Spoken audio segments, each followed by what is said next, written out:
你是何人？要逐我去路。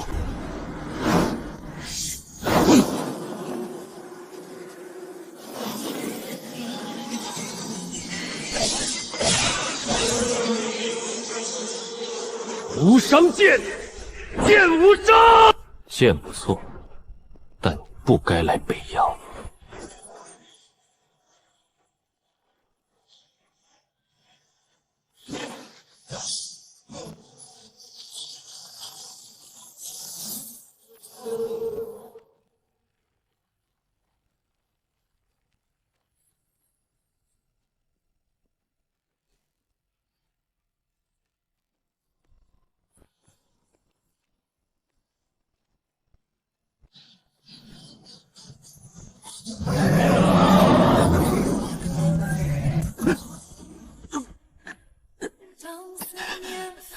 六弟，怎么不还手？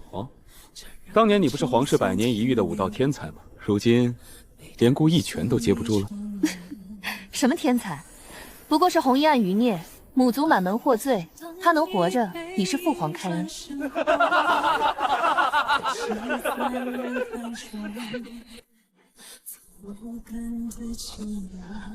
5年前，所有人都以为我已经成了废人，他们以为我经脉尽毁，武道断绝。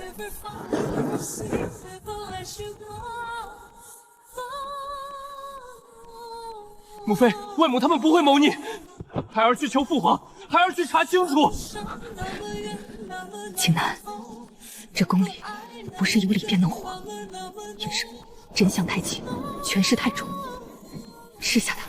此丹名为风脉丹，服下之后，你一身功力会尽数沉寂，经脉如沸，根骨如火。从此，天下人都会以为你再不能修武。母妃，你要孩儿做废人？不是做废人，是活下去。景南，你记住，龙困浅潭不是败，潜龙在渊只待风雷。今日你若锋芒太盛，必死在这宫墙之内。只有让他们觉得你无用，你才有机会走到最后。那母妃呢？往后的路你要一个人走。青南，别哭，帝王之家，眼泪救不了人。把今日的痛，今日的辱全都记住。等有朝一日潜龙出渊，再让这天下好好听你说话。活下去，替母妃，也替你外祖一家活下去。红衣案之后，六殿下算是完了。母族没了，母妃也没了，自己还废了。这样的皇子，活着也只是碍眼。帝旨：六皇子苏清南母族涉红衣旧案，朝野议论难平。念其年少体弱，不宜久居京师。即日起封北凉王，前往北凉就藩，无诏不得返京。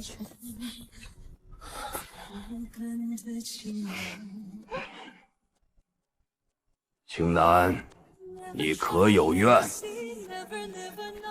儿臣谢父皇容恩。母亲，孩儿要去北阳了。今日我以废人之身离京，来日若潜龙出渊，孩儿定倾覆一切。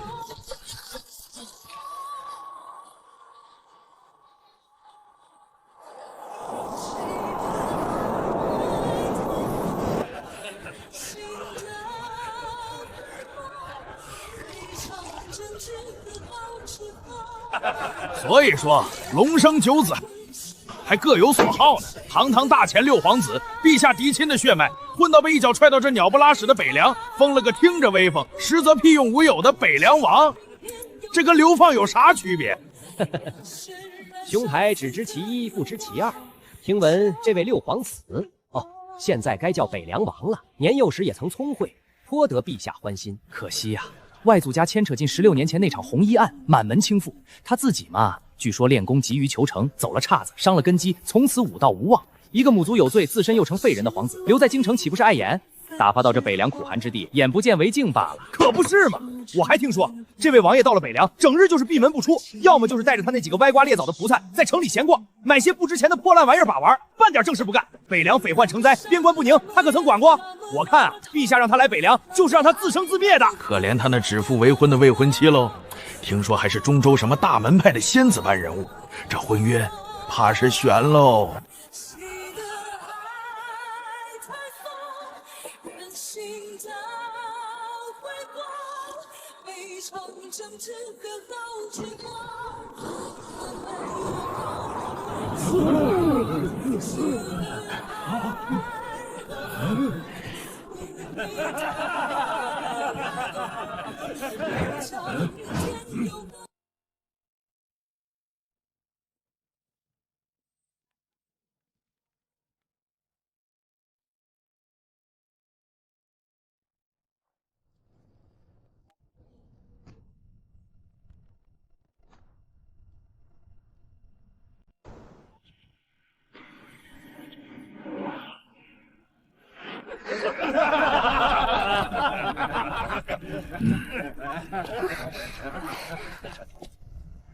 好俊的娘们儿！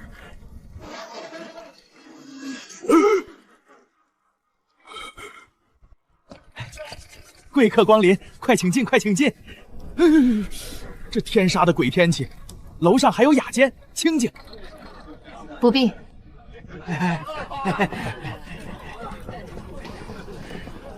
小姐，这地方真是鱼龙混杂。那些人说的可是真的？那位北凉王殿下当真如此不堪？这一路行来，听到的皆是此类言语，想来空穴不来风。小姐，这婚约……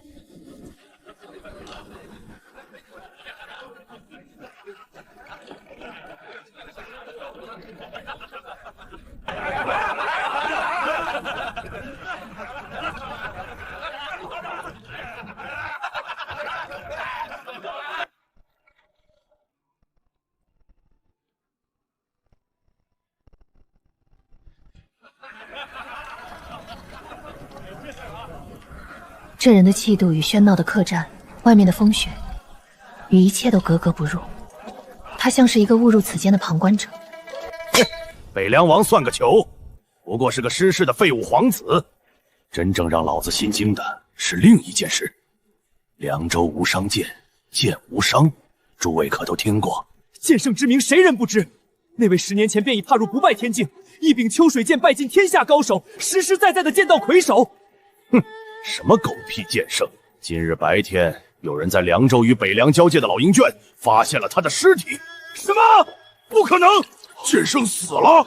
千真万确，而且死状极惨。他那柄名震天下的无伤剑，被人一剑生生斩碎，剑柄不翼而飞。谁？到底是谁？谁能杀得了剑圣？莫非是陆地神仙出手了？现场残留的剑气，据说纯粹凌厉，霸道至极。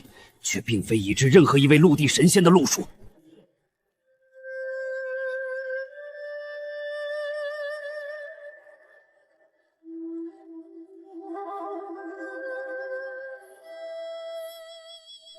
这乌木峡狭长，无伤剑消失的剑柄，莫非？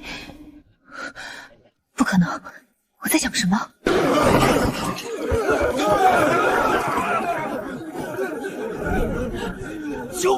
酒里有毒，是蒙汗药，还是极品的那种？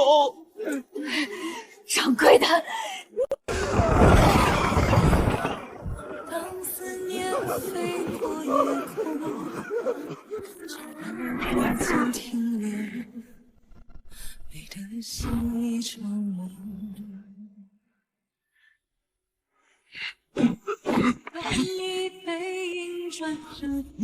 你们是什么人？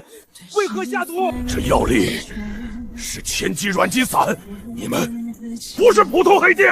有点见识，可惜晚了。诸位相逢即是缘，可惜这缘分今日得断了。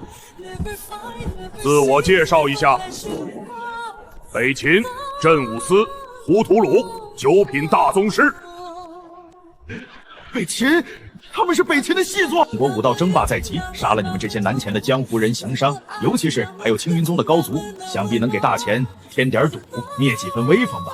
也算我等为陛下、为北秦略尽绵薄之力。混账！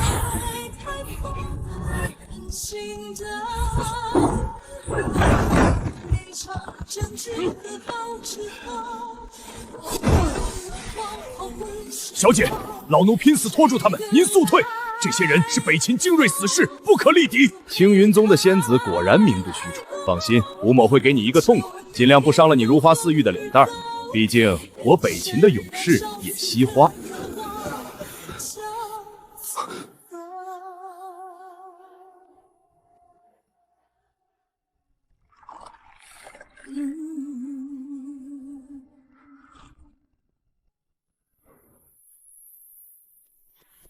你倒是镇定，喝了加料的酒还能坐着？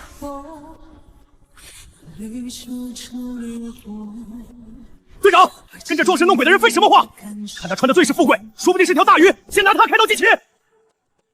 那么远，那么痛，那么爱，那么恨，那么闹，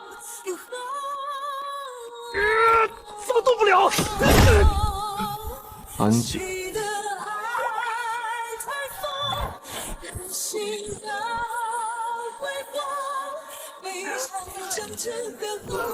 内急外放，凝水成膏。滚大爷！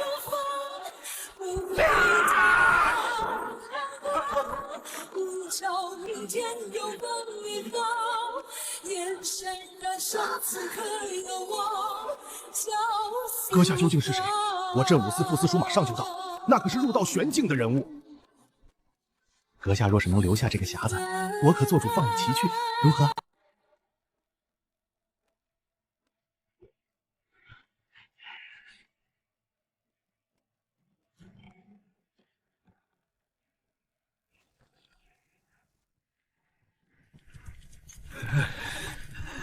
白姑娘，前方30里便是寒风渡，那里有家客栈，虽简陋，却能暂避风雪，也好给马匹补些热水干粮。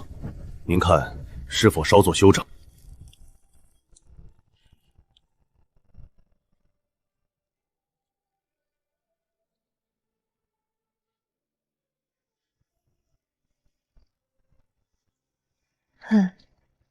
头儿，里面这位白姑娘到底什么来头？长得可真他娘的带劲儿，就是冷了点。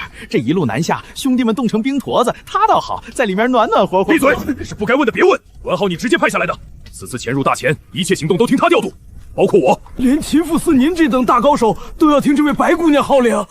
这白姑娘没半点内力，分明是个普通人。哼，乳臭未干，加快些，赶到客栈。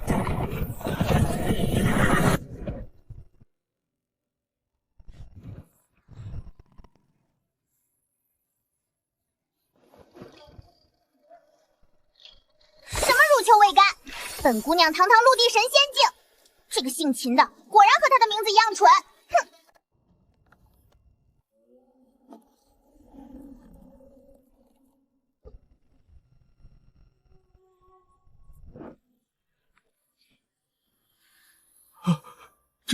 这是剑无伤，是剑圣的无伤剑。剑圣的本命神兵被人一剑斩断了。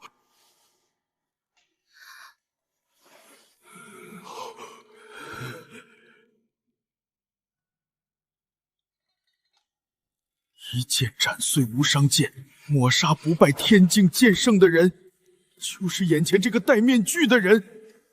我刚才竟然还想抢他的木匣，找死！这个人到底是谁？他为何随身携带剑圣的断剑？难道他就是那个碾压剑圣的恐怖存在？此人的修为究竟到了何等地位？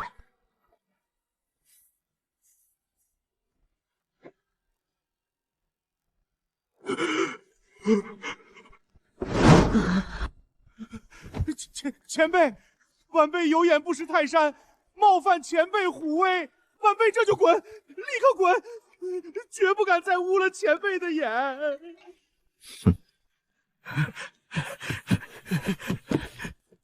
我的牛肉面还没上，我这就去做。不要放葱花。是。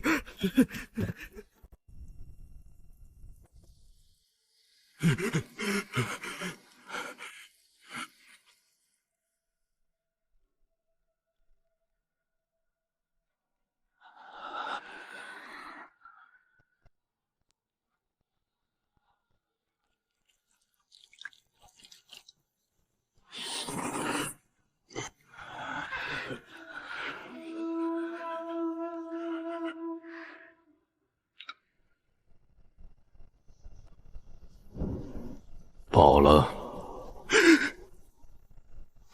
前辈，可还满意？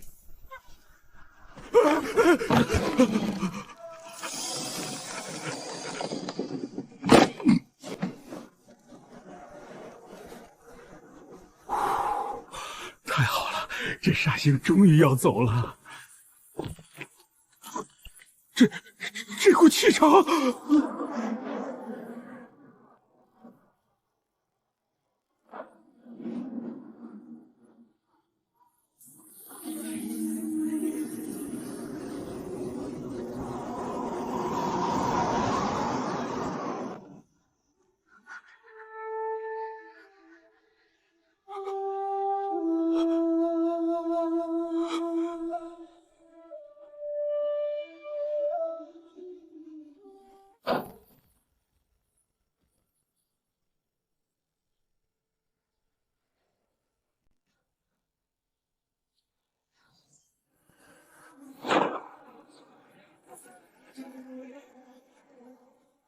站住！这些人是你杀的？好胆！杀我镇武司的人，今日你必须给本座一个交代。头儿，跟他废什么话？宰了他！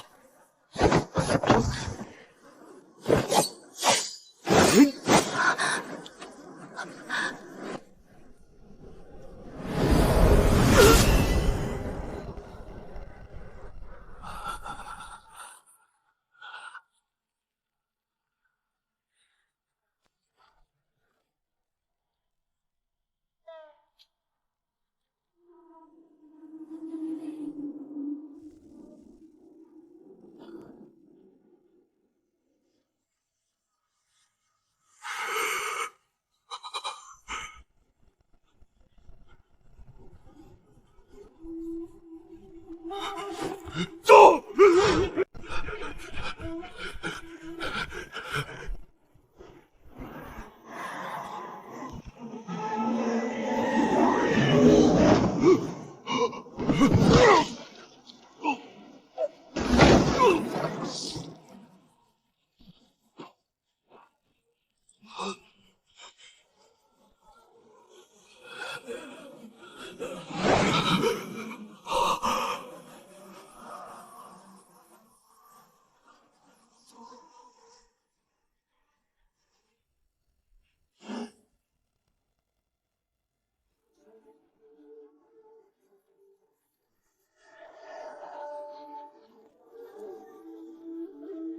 且慢。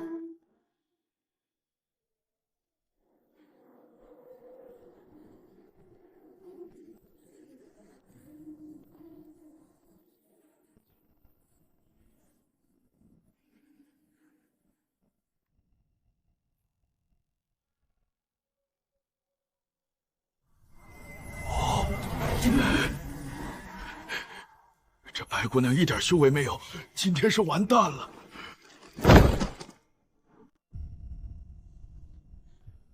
当思念飞过夜空，缠绕指尖停留，美得像一场梦。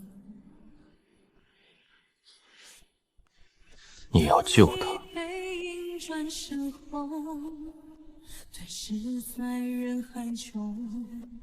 放过他，或者我杀了你。杀我？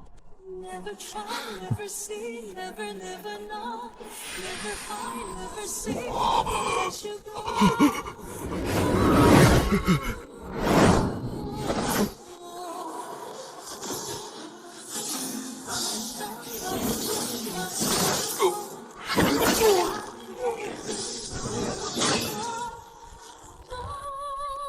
有意思，没想到这里还能遇到一个勉强能看。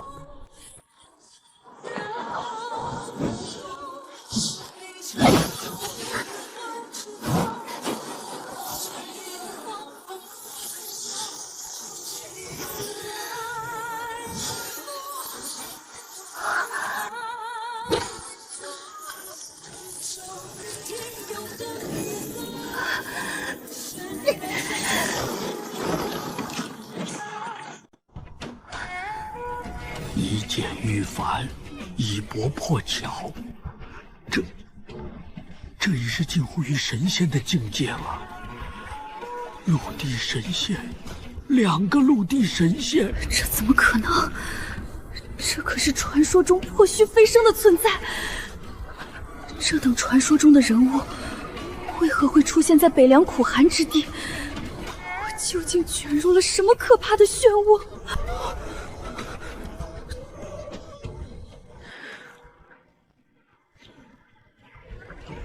眼前的2人竟是陆地神仙！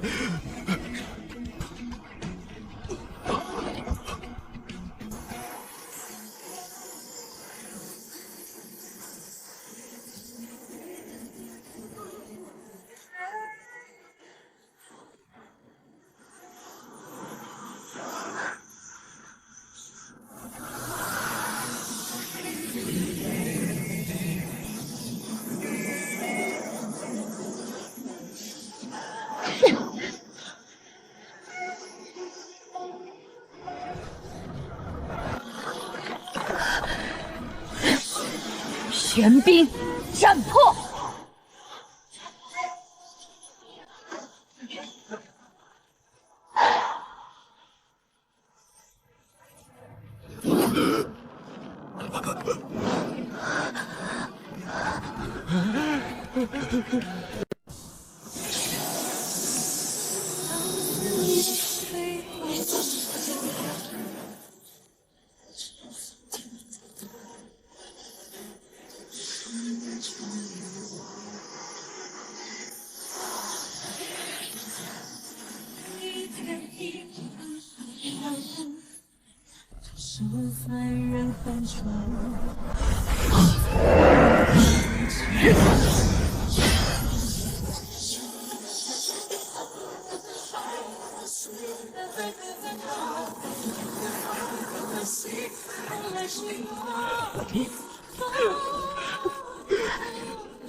可惜，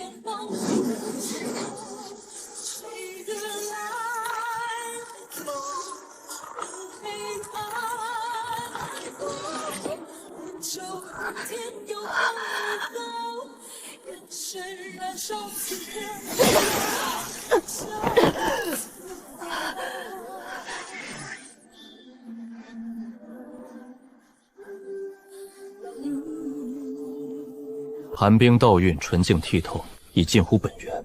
气血之中隐有异香，生机澎湃，远超常人。重伤之后，这异香更浓。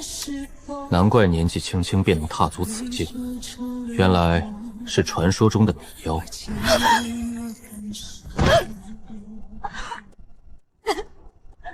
那么伤，那么远，那么痛，那么爱，那么恨，那么恼。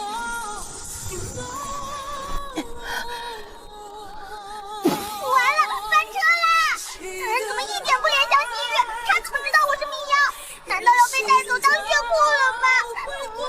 我还没给族人报仇呢。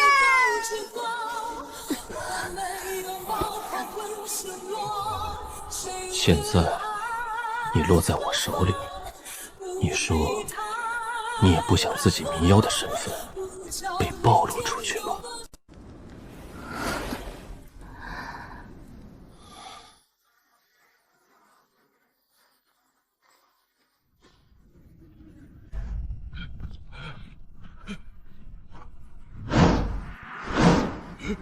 你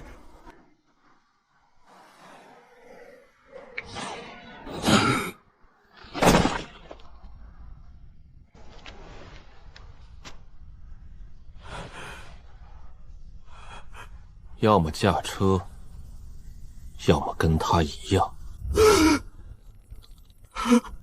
驾车！小人驾车！前辈饶命！饶命！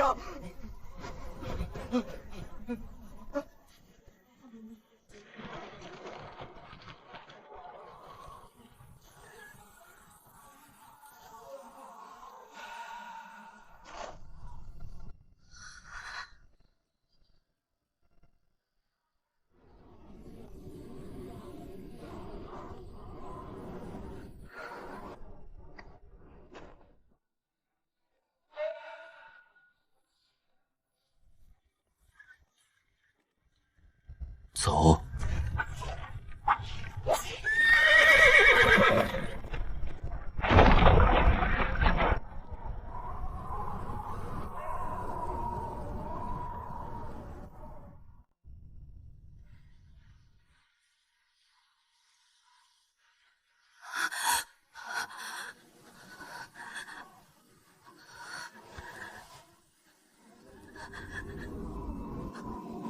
这等存在，那废人简直如萤火，比之皓月，心潮漾开。什么时候才能再见他一面？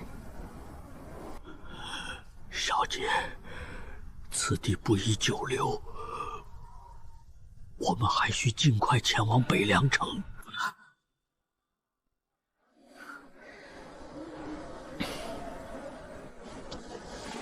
走吧。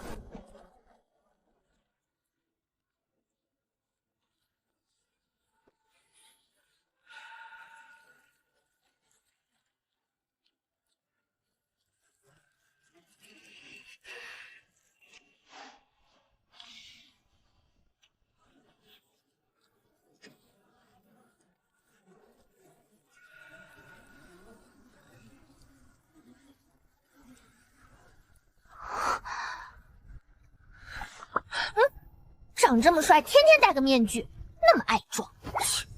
迷妖，真是久违的名字了。传说中得天地钟灵，却又被天道所弃的一族，天生经脉宽阔，亲近各种属性的天地元气，是绝佳的武道胚子。所以啊，你们的下场无非几种：运气好的，从小被圈养，定期取血，成为某些大势力或老怪物的血库，苟延残喘。运气差点的，被抹去神智，练成只听命令的战厨或药奴。至于女的，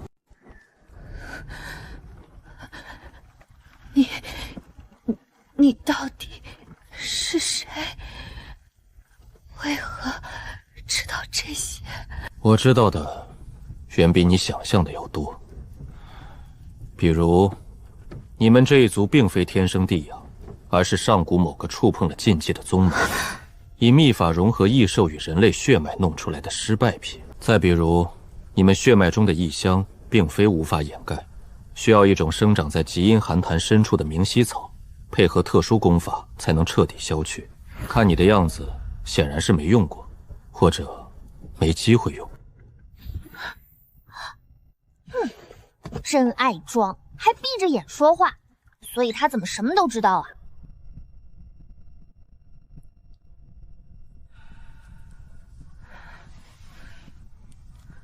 那里面是什么？一把残剑。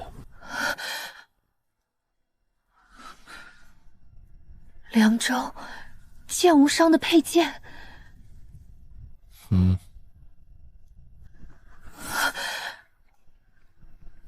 你究竟是何身份？你真想知道？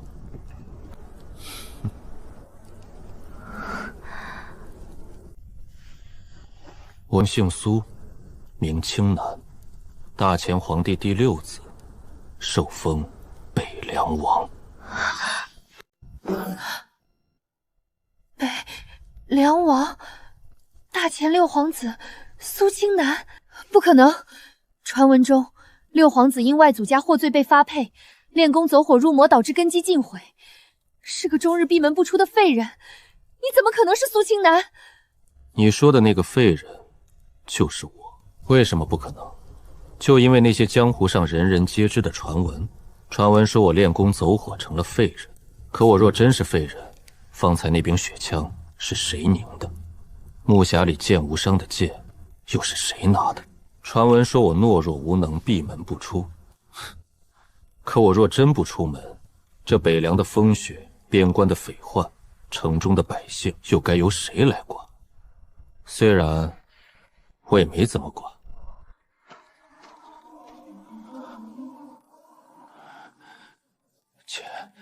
前辈，到城门口了，但城门关了。去北门。这是北凉，天下人口中的苦寒流放之地，竟是一座不夜城。直走，最大的腹地。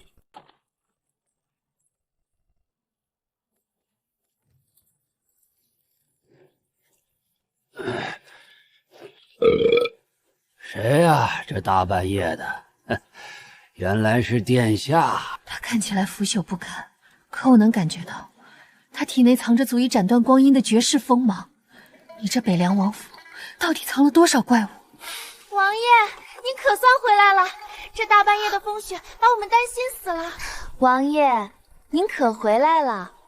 厨房的炭煨羊肉都热了3回了，新菇的杏花春也温着呢。王爷这趟出门辛苦，奴婢们备好了热汤，给您驱驱寒。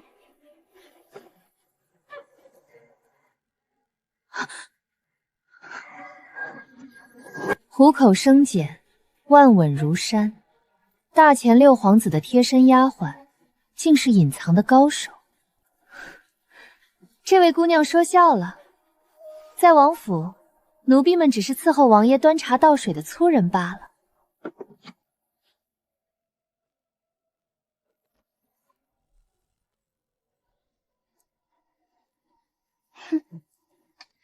王爷，这老狗的断剑，奴婢拿去库房扔着。把他带到西暖阁，看好了。老贺，处理干净。好的，殿下。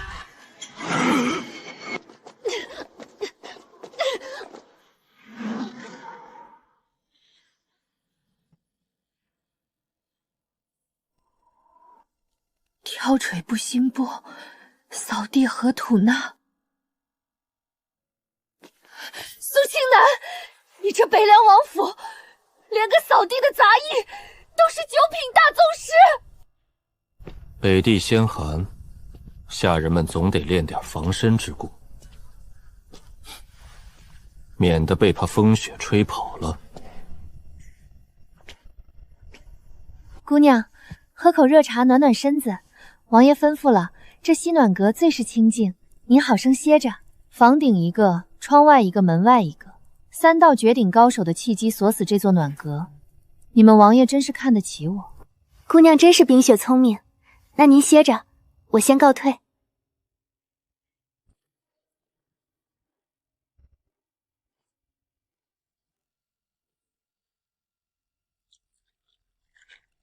怎么样？我这王府还住得惯吗？满府的怪物，深不可测的北凉王，你到底想做什么？没那么复杂，他们不过是一些无处可去或者不愿再去别处的人，恰好聚在了北凉，又恰好愿意听我几句话而已。别兜圈子了，你抓我来究竟是为了什么？杀了我取血？你的血对我没用。那你……我比较好奇的是，你一个冥妖，而且是如此年轻就踏入陆地神仙境的冥妖，不在你们族中圣地躲着，怎么会跑去大前，还让北秦镇武司的副司给你当护手？不想说，还是不敢说？没关系，我有的是时间。不过，在你说之前，我们可以先做点别的。王爷，酒菜备好了。先吃饭。你穴道被封，气血不畅，久了伤身。我这府里的厨子手艺还行，凑合吃点。这王府的厨子手艺这么好，这包子看着好香啊！宁做撑死鬼，不做饿死鬼。开吃！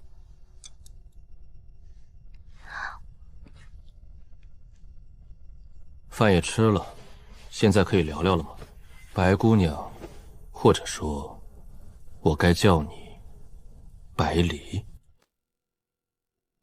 民瑶族千年不遇的冰魄玄体，3岁觉醒血脉，5岁踏入武道，10岁大宗师，20岁便已触摸到陆地神仙的昆坎。可惜你们一族藏身的玄冰谷，3年前被一伙神秘人攻破，族人死伤殆尽，只有你和少数几人在外历练，侥幸逃脱。逃脱之后，你隐姓埋名，与北秦某个极其有权势的人物达成了某种协议。北秦助你复仇，追查当年灭族的元凶，而你则用你的能力或者你的血脉为北秦效力。你怎么会知道这些？玄冰谷被攻破之事，外界绝无可能知晓，除非……别误会，攻破玄冰谷的不是我，也不是大钱。事实上，我对那伙人的身份也有些兴趣，因为根据我查到的一些线索，那伙人很可能与我正在调查的另一些事情有关。你们明妖一族除了血脉特殊，是否还世代守护着某样东西，或者某个秘密？看来我猜的没错，玄冰谷被攻破，恐怕不仅仅是为了抓捕迷妖这么简单。你到底想怎么样？我说了，我对你的血没兴趣，但我对你们泯妖守护的秘密，对当年攻破玄冰谷的线索，以及你与北秦达成的具体协议很有兴趣。我们可以做个交易。交易？对，交易。把你所知道的一切告诉我，配合我调查一些事情。作为交换，我可以为你提供庇护，真正的无人敢动的庇护，并且在合适的时机，我会帮你。又给他装上了！那帮人这么强，他凭什么能打过啊？我倒要看看他哪来的自信。你凭什么？对方很强大，超乎你想象的强大。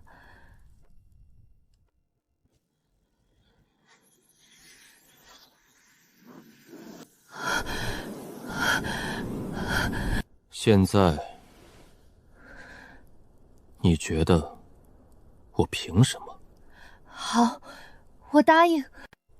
玄冰谷确实不只是我们民妖一族的栖身之地，谷底最深处有一座古老的祭坛，祭坛之上供奉着一件东西，或者说是一块碎片。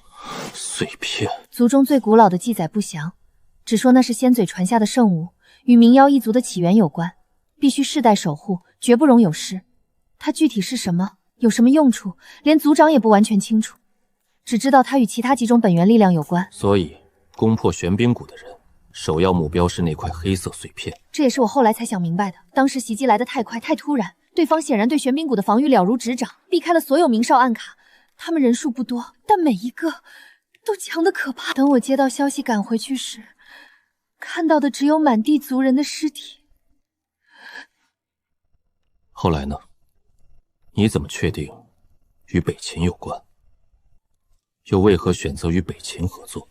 我逃离后隐姓埋名，暗中追查。我发现玄冰谷被攻破前后，北秦边境几个镇的驻军有过异常调动，且镇武司的一些精锐高手曾短暂消失。更重要的是，我族中有一门秘术，可以在一定范围内感知到那块碎片的气息。3年来，我辗转各地，唯有2次在靠近北秦都城上京方向时，血脉有过极其微弱的制动。虽然无法精确定位，但碎片很可能就在北秦，甚至就在上京。所以，你主动找上了北秦王室？不完全是，是北秦的人先找到了我，准确说，是北秦那位长公主莹月。莹月，那位据说体弱多病，常年深居简出，却在北王朝产拥有莫大影响力的长公主。正是她。她不知如何得知了我的真实身份和遭遇，派人秘密接触我。她承认，当年袭击玄冰谷之事，北秦皇族内部有人参与，但并非皇帝和他本人的意思。那黑色碎片如今就在上京，被那股势力秘密掌控着。他愿意帮你，代价呢？他承诺会帮我夺回碎片，并查出当年参与袭击的具体人员，交给我处置。但作为交换，我需要为他效力10年。这次你南下是什么任务？你确定会庇护我，帮我复仇？你已经有答案了，不是吗？处理掉2个人。大前皇帝苏萧和他身边的大太监韦多佛。你猜到了？你告诉我的这些很有价值。这些线索和我正在调查的一些事情似乎能连起来了。你到底在调查什么？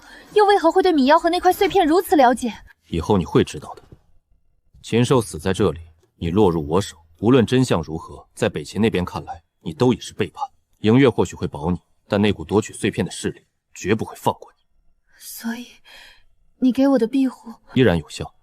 从你答应交易的那一刻起，你就是我北凉王府的客人。只要在这北凉地界，除非我点头，否则没人能动你分毫。那块碎片还有袭击玄冰谷的势力，很可能与我追查的禁忌有关。合作对我们双方都有利。以茶代酒，庆祝我们达成共识，也预祝合作愉快。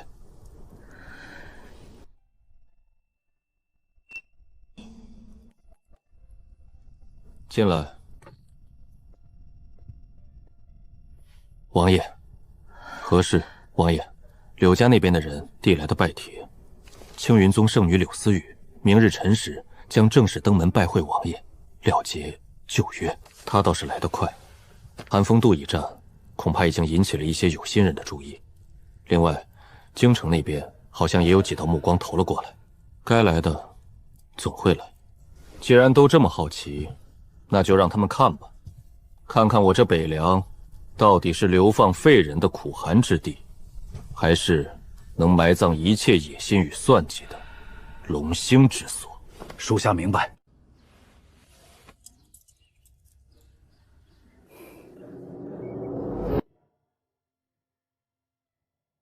小姐，时辰差不多了，走吧。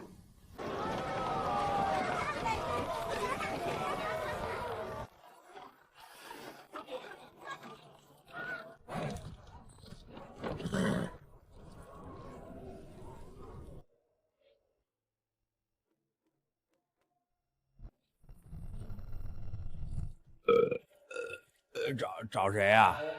劳烦通传，青云宗圣女柳思雨依约前来拜会北凉王殿下。青云宗圣女？哦，好像是有这么回事。王爷说了，来了就直接进去，在正厅等着。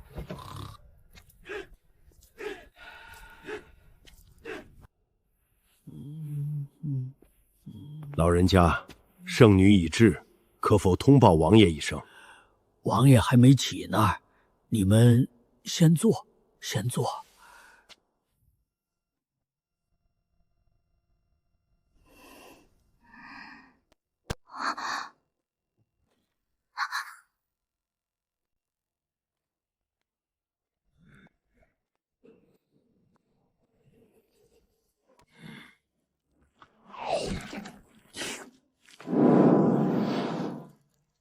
这不是厨子，这是功力深厚的铁匠之手。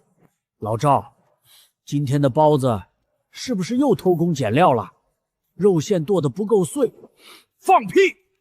老子剁的馅儿，能看见一粒完整的肉丁，都算老子输。不信你过来尝尝。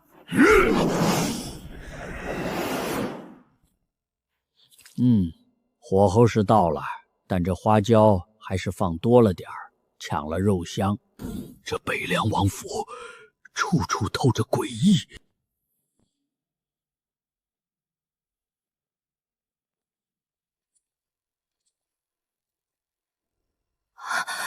这是那个废人。青云宗柳思雨，见过北阳王殿下。柳圣女远道而来，辛苦了，坐。殿下想必已知思雨来意。昔日长辈戏言，定下婚约，实属儿戏。如今你我道路不同，此约我想已作废。不日我就要成就9品大宗师。请天山剑手李玄风，问见芍药姑娘。这等人物，怎么会突然出现在北凉王府？还指名道姓，要问见一个无名之辈。问见芍药姑娘，芍药是谁？啊！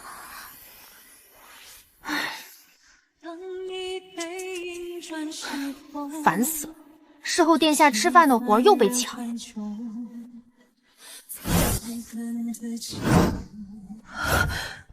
这身法，这怎么可能？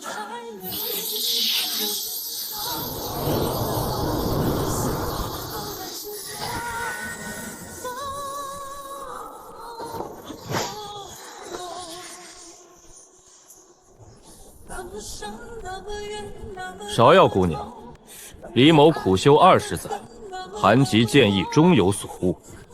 听闻姑娘曾于北境冰原一剑破去家师留下的寒玉剑碑，特来请教。李剑手，那都是多少年前的老黄历了。我当时就是路过，看那碑文刻得歪歪扭扭不好看，随手抹平了一下而已。天山剑派镇宗之宝寒玉剑碑，蕴含天山剑道真意，坚不可摧。在这红衣侍女口中，竟然只是刻得歪歪扭扭不好看，还随手抹平。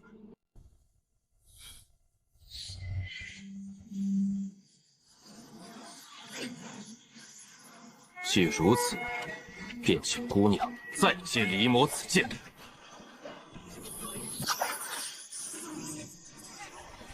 哎，李剑手，你这寒气有点凉飕飕的，我家王爷刚起，可别冻着了。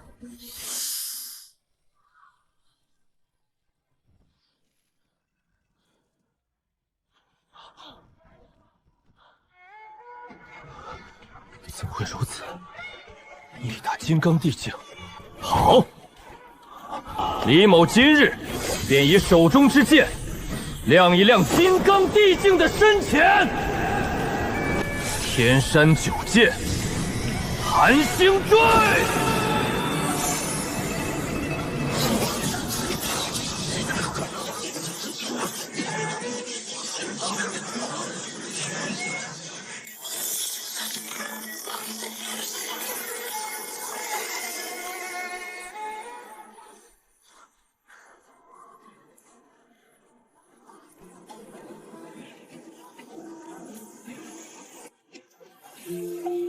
借君几缕芳魂，演一场风月。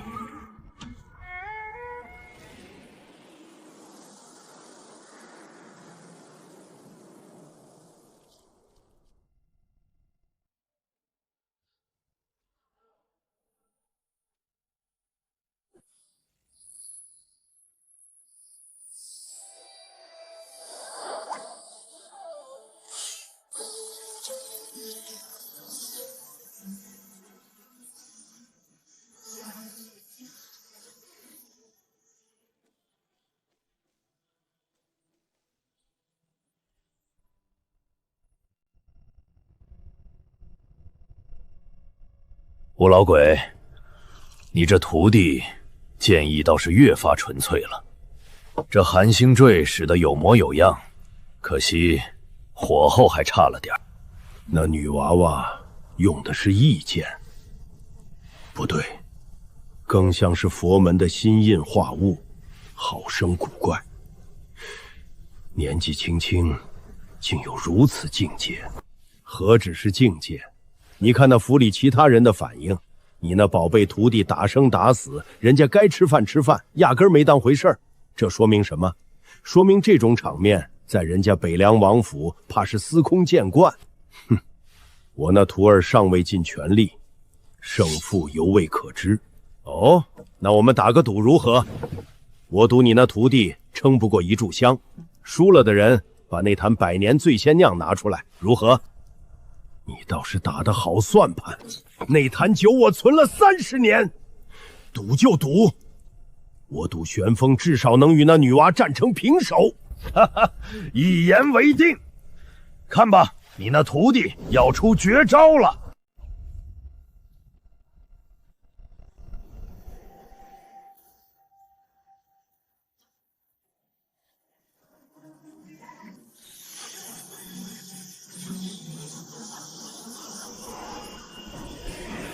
天山九剑，终极奥义，永继冰河。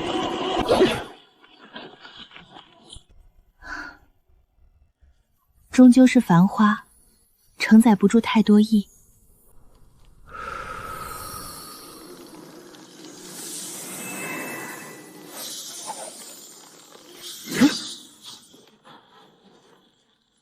去。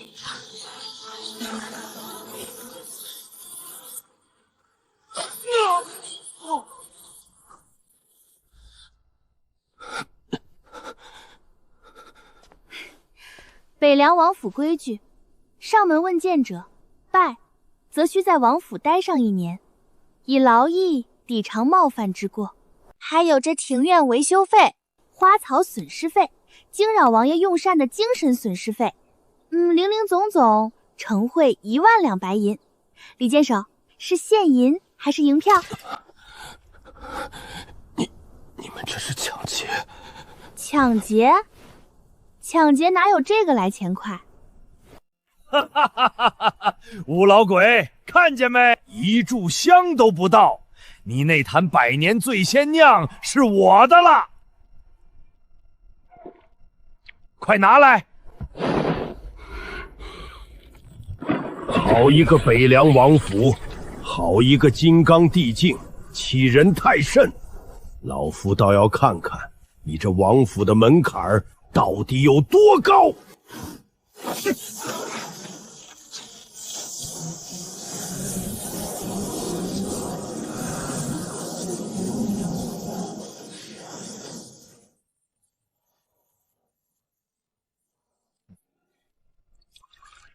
这吴老鬼拜10年了，脾气还是这么急。半步陆地神仙又如何？那北凉王府的门是那么好进的？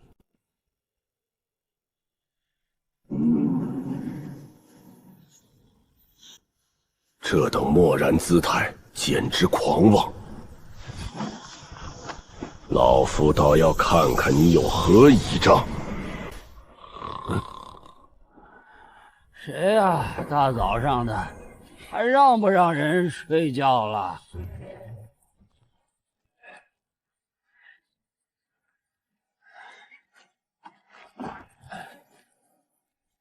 找谁啊？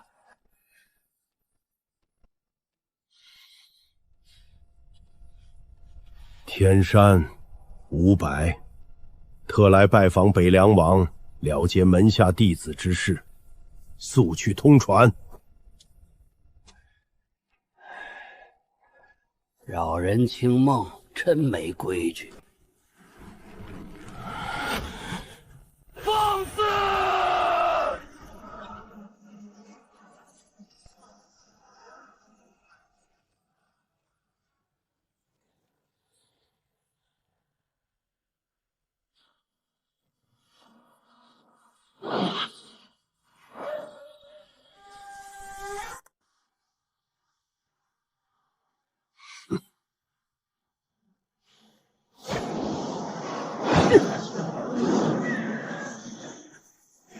装神弄鬼！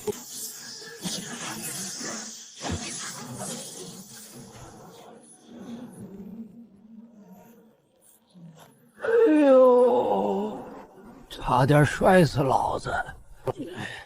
这破路也不修修，差点摔死老子！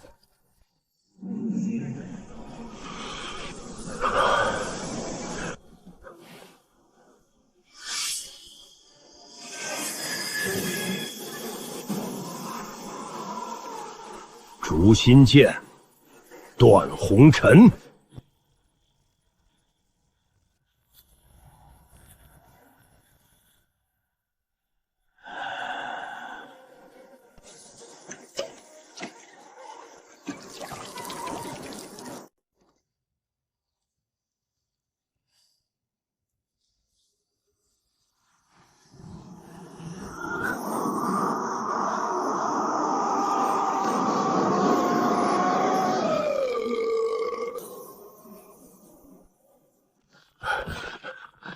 请计划建议，歌声和天道。你你是酒神贺知良，那个20年前一醉入陆地神仙，然后消失无踪的酒神贺知良。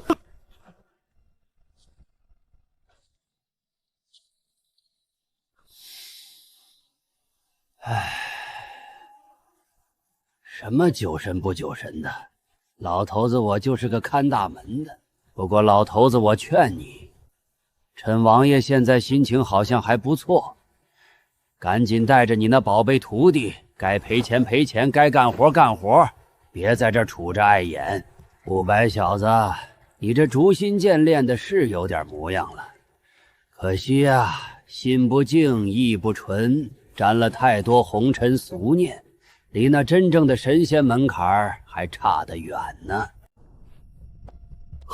贺前辈，晚辈不知前辈在此隐居，冒犯之处，还请海涵。只是晚辈那不成器的徒儿，你那徒弟技不如人，按规矩办事儿，有什么好说的？1年劳役1万两银子，少一个子儿都不行。前辈可否通融一二？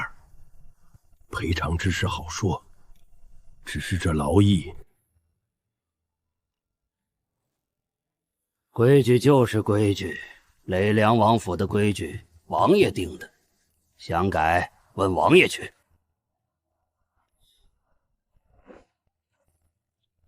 对了，你刚刚也战败了，承贿1万两白银。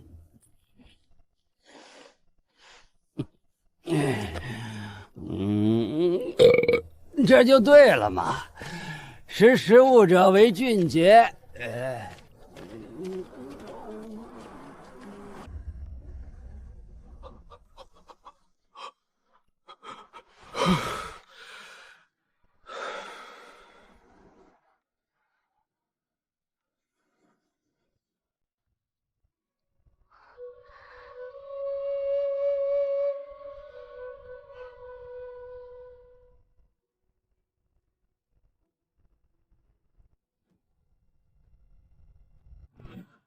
柳圣女，婚约之事，你既心意已决，本王亦不强求。玉佩，你收回；文书，留下。自此之后，你我婚约作废，两不相欠，各奔前程。送客。是。王爷，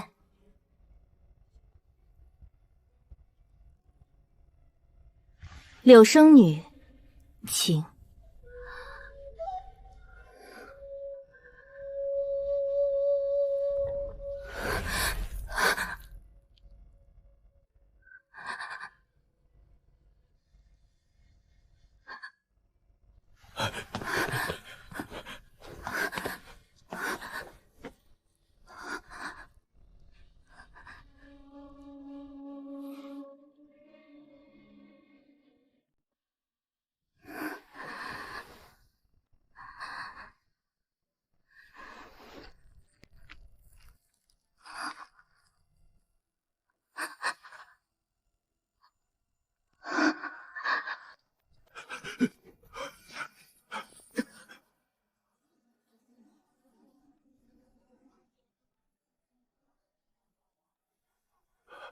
小姐，您没事吧？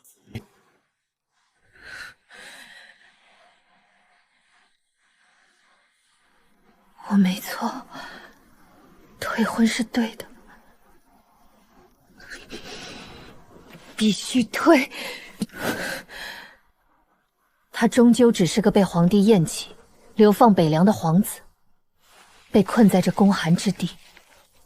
再多的奇人异事追随，也不过是偏安一隅，图个自保罢了。他的世界只有这方寸北凉，而我柳思雨的世界是广阔的江湖，是至高的大道，是青云宗，是未来的陆地神仙。我离开他，断绝这门亲事，是斩断枷锁，是解脱，我将走得更高、更远，看到更广阔的天地。他北洋王府再诡异、再深不可测，与我何干？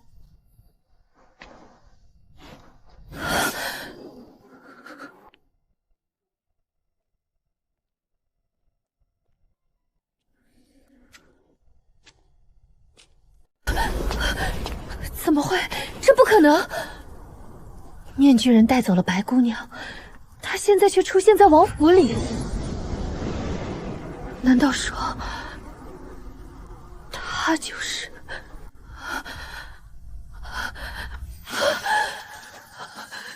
这两个身份，苏青兰和面具人，会不会根本就是同一个人？如果苏青兰真的是那个面具人，那我今日的退婚，岂不成了天底下最大的笑话，最大的有眼无珠？不会的，一定是巧合，绝对不可能。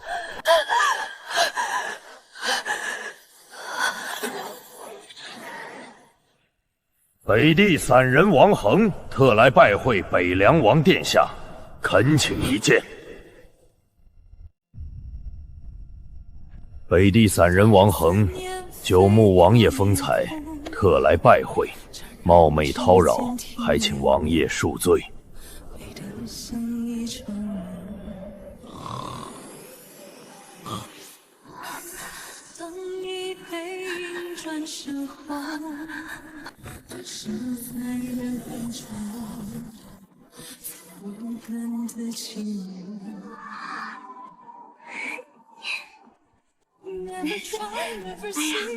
这位老先生，您这是做什么？快快请起，我们王爷可受不起您这样的大礼。这位想必就是芍药姑娘了。老夫王恒冒昧来访，实在是有要事求见王爷，还请姑娘代为通传。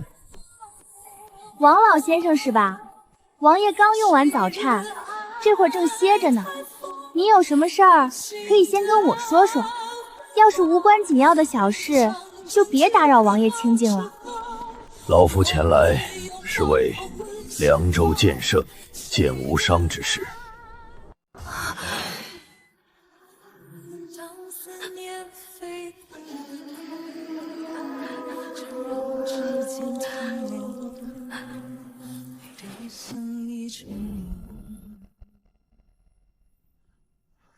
哦，剑圣啊，听说他让人砍了，这跟我们王爷有什么关系？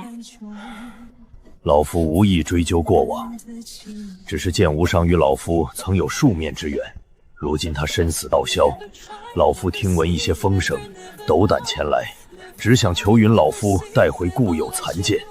好吧，王老先生稍等，我去问问王爷。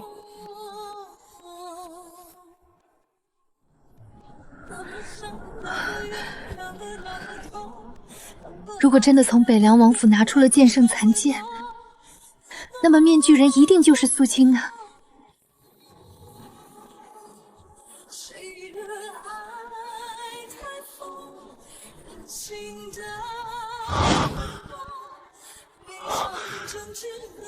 这就是那个匣子。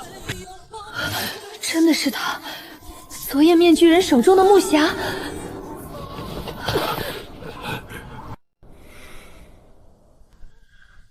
多谢王爷成全。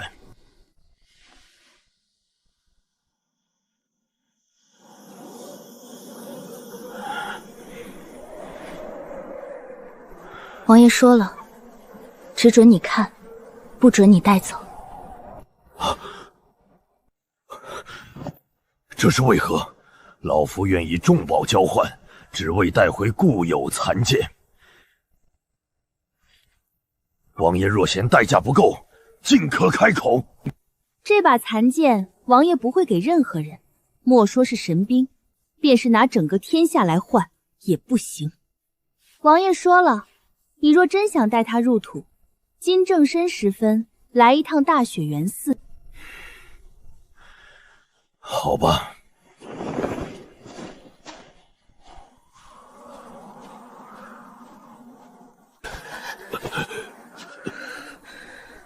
王恒讨要残剑，北凉王府拿出匣子，昨夜提着匣子冰封10里的面具人，就是被天下嘲笑的北凉王苏清南本人。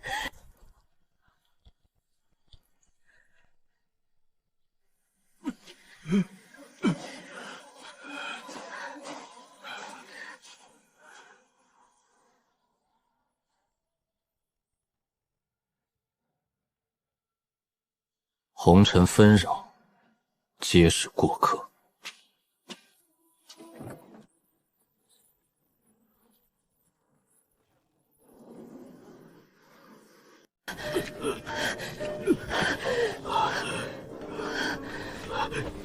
小姐，我们先找地方疗伤。不，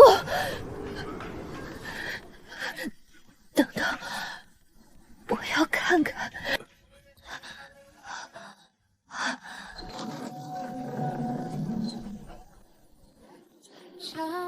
上谁是鸳鸯味？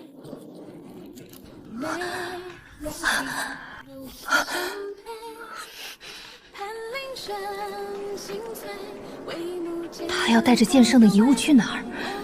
大雪原寺。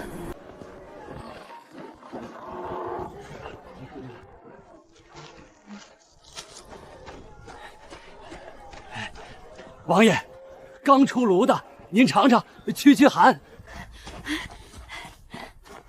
王爷，这是我阿爷炼的血壶，送与王爷御寒。王爷今儿个这身儿可真俊，回头我让裁缝按这个料子再给您送几匹新的去。王爷，王爷您慢走，路滑。多谢。拿着。传闻竟然是假的。小姐，这北凉似乎与我们听说的不太一样。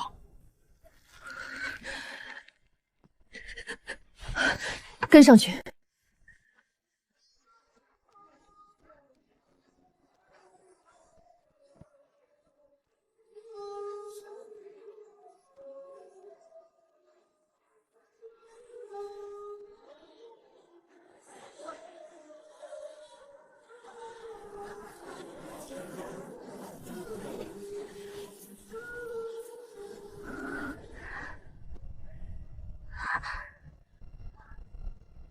王爷，老夫依约前来，您既允老夫来此，为何又将剑圣遗物置于这无名灵牌之前？这般轻慢故友随身欠剑，岂是君子所为？赵氏一门又是何人，值得王爷用剑圣残剑祭祀？赵铁山，北凉军前锋营第7队队正，身被创伤27处，5年前因旧伤复发卸甲归田，居于凉州边境靠山村，膝下有一子，子留有一女，名唤丫丫，年方9岁。是赵铁山在这世上最后的血脉。7日之前，剑无伤为淬炼其隐身剑，需纯阴气血为引。他听闻靠山村有一女童，生辰八字特殊，气血纯净，于是他亲赴靠山村。那9岁的孙女丫丫，剑无伤以其气血祭剑。赵铁山持柴刀拼命，被剑无伤剑气震碎全身经脉，其妻扑救，被一剑重伤，不治身亡。赵家隔壁猎户闻声来看，被灭口。村正带人赶来。被剑无伤以目睹秘法，当诛为由，尽数斩杀。靠山村，赵氏17户，83口，除当时在外走亲的3人，无一活口。剑无伤取血之后，飘然离去。据说引剑殿城，剑芒更胜3分。王老先生，你现在还觉得剑无伤这笔残剑该入土为安吗？你还觉得本王用他的断剑祭奠赵氏一门83位冤魂是辱他吗？你还觉得你以神兵消息为交换，替他求取全尸是义气吗？我不知道剑无伤他竟做出如此天理不容之事。赵老伯、丫丫靠山村的乡亲们，害你们性命的凶手，我已斩其首级。在此，今日以仇寇之剑祭尔等冤魂，愿你们泉下安息。北凉之地，只要我苏清南在一日，此等惨事绝不容再发生。北凉王高义，惭愧，剑王罪有应得，死不足惜。此剑祭祀冤魂，正当其用。老夫愿为赵氏一门上一炷香。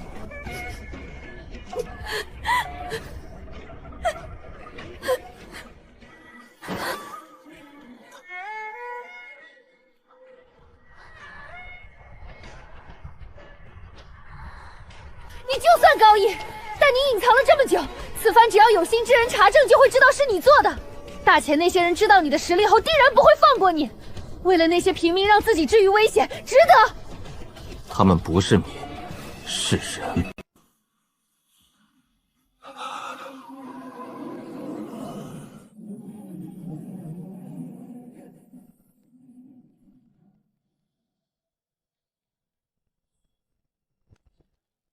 王爷，柳姑娘所言虽失之偏激，却也不无道理。您藏拙隐忍至今，必有深意。此番为赵氏一门出手，固然义薄云天，可一旦暴露，后患无穷啊！大前朝堂之上，那些人的心思，老夫略知一二。他们绝不会坐视北凉有您这样的存在。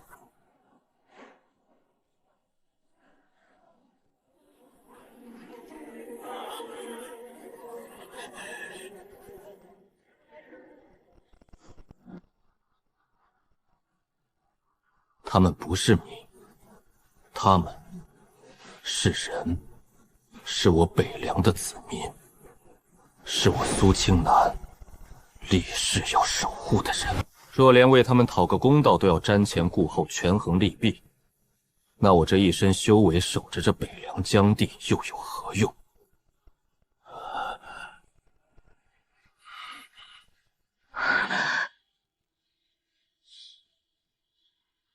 至于暴露，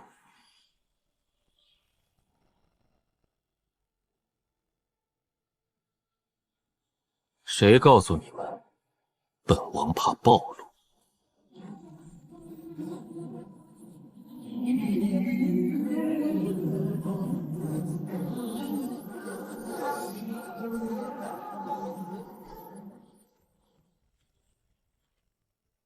啊！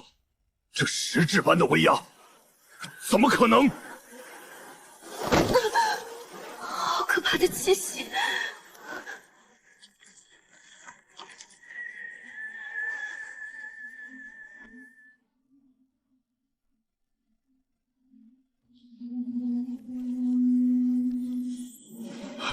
不灭天鹰，巅峰！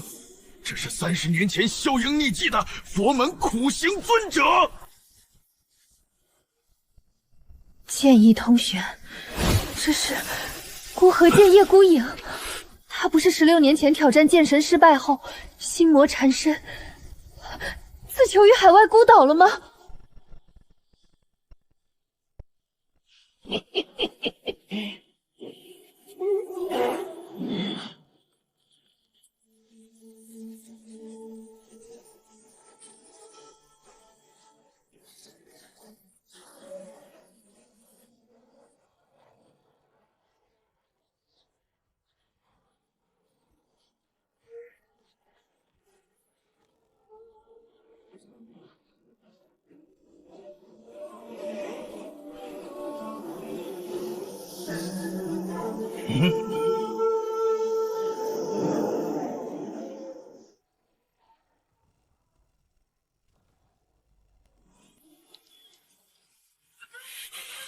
这般阵仗，实属罕见。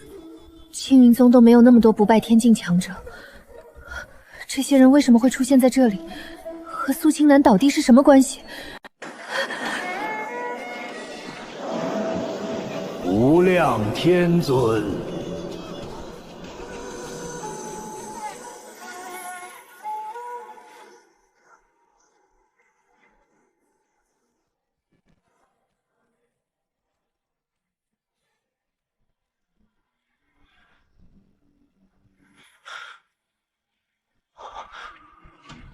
竟是陆地神仙清玄道长。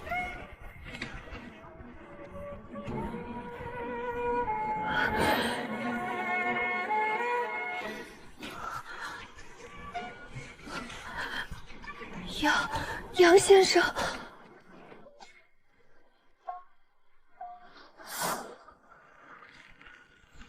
，10位不败天境，3位陆地神仙，再加上北凉王，这等神仙阵容，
北凉军前锋营第7队对付李老六。率残存弟兄23人前来祭拜对阵，祭拜靠山村的父老乡亲，敬礼。这军里没有整齐划一的动作，甚至有些滑稽和悲凉，但那股从骨子里透出来的铁血、悲壮与跨越生死的情谊，如同实质的冲击波，狠狠撞在每一个旁观者的心上。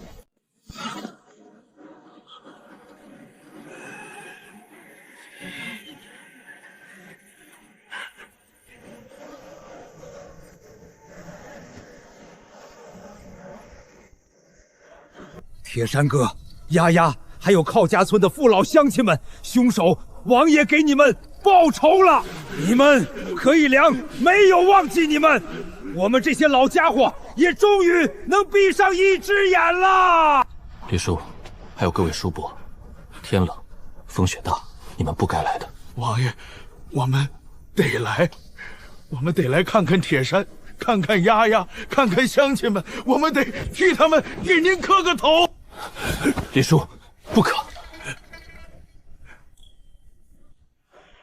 该磕头的是本王，是本王来晚了。15纵君称，80使得归。道逢乡里人，家中有阿谁？遥望侍君家，松柏种累累。10几年前，本王初来北凉时，这里是什么样子？千里边关，10日9空，城池破败，田地荒芜。朝廷的粮饷、抚恤，10城能到1城，便是皇恩浩荡。守在这里的，就是他们，就是这些15从军，一生都未曾归家，最终埋骨在此的北洋兵。当年北凉军最鼎盛时有8万，连年血战打没了，打光了，最后剩下的是800老兵，平均年龄超过60岁。800里防线10数座残城，就靠着这800白发老兵，拖着伤残之躯，拄着木棍石头，站在城头。没有粮，挖草根啃树皮；没有甲，穿破袄，裹麻布；没有剑，削竹为子，烧石为弹。他们身后是荒村，守着的是被天下视为累赘的高寒之地。万里一孤城，尽是白发兵。直到本王来了，本王带来了种子、工匠、医者，带来了希望。本王重建城池，开垦荒地，整顿军备。本王向朝廷征，向世家讨，甚至自己去借去取。本王要让北凉的百姓有饭吃，有衣穿，有屋住；要让北凉的兵有甲胄，有利刃，有抚恤，有尊严；更要让所有为北凉流过血的人，老有所养，伤有所依，冤有所偿。赵铁山队正是最早卸甲的老兵，儿子战死，丫丫是他最后的念想，而剑无伤毁了这一切，所以他必须负责。他的残剑必须在这里谢罪，这就是本王的北凉，这就是本王为何在此。王爷，老是带铁山哥，带所有死去的弟兄，带北凉的百姓，谢谢您！北凉有王爷是我们的福气，我们这些老骨头还能为王爷、为北凉再站一把岗。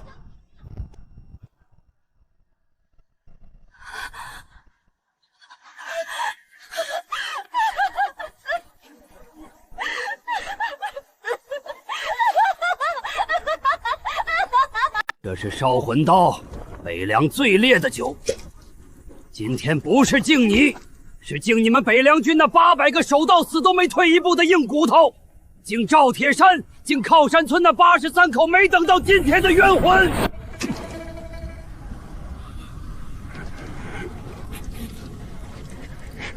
铁山哥，有位大人给咱们送好酒来了，最好的酒，你们闻到了吗？红尘万丈，气节千秋，此心此志，可动天听。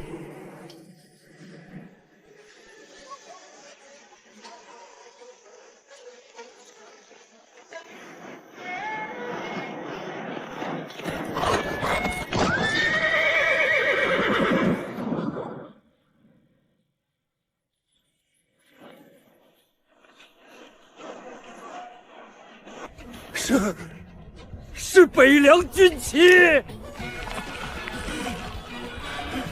秦帅，是秦无敌秦大帅。王爷，末将秦无敌奉命集结北方新军10万，并悬甲铁骑8000，已于北方城外30里洛英原列阵完毕，请王爷示下。苏青南竟不声不响练出10万新军，还拥有8000悬甲铁骑。他掌握的庞大力量足以与朝廷分庭克礼。他到底想干什么？诸位，今日我们在此祭奠赵铁山对证，祭奠靠山村83位乡亲，祭奠所有为北洋流尽鲜血的英魂。酒敬过了，剑也在此了，但这还不够。筹扣伏诛只是了结旧怨，而我们北凉还有一笔更悠远、更沉重，关乎百万生命、关乎大前尊严的旧账未算。120年前，大前武皇帝北伐，势如破竹，收复北境14州，何等煌煌武功！然而，80年前，前庭腐败，武备宗室奸佞当道，朝廷不思抵抗，竟将北境整整14州之地拱手让与。14州啊，那是我们的土地，我们的城池，我们的同胞。80年来，14州的百姓在北边苟延残喘。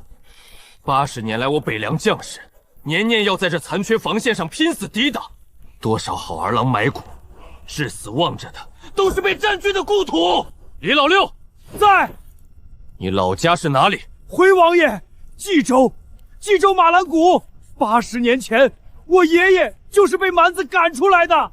我爹临死前还念叨着家里的老槐树。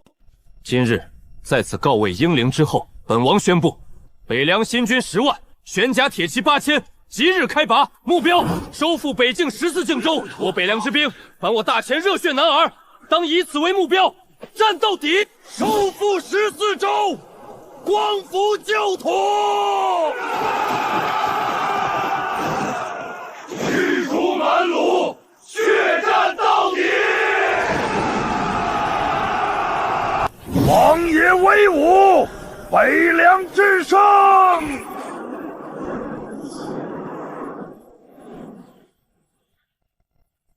善，此乃大义之举，功在千秋。痛快，这才像话。老子这把老骨头也好久没活动了，杀蛮子算我一个。末将铁骑以唇相呛，只等王爷一声令下，收复14州，光复旧土。此战艰险无比，伤亡必重，北蛮兵强马壮，朝廷或许不会相助，甚至掣肘。现在何人要退？不退，死战不退。北凉军只有战死的鬼，没有后退的兵。愿随王爷马踏北境，血染征袍，愿不敌伪，共襄盛举。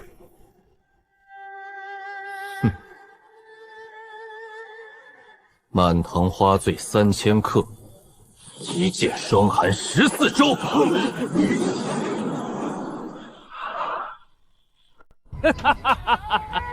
好一个一剑霜寒14州！王爷这话合老头子的胃口，这趟北行算老头子一个。老子倒要看看，是北蛮的骨头硬，还是老头子的剑更利。秦将军，末将在。说你即刻返回洛英原大营整军战，3日后辰时正刻，大军开拔，兵发幽州。诺。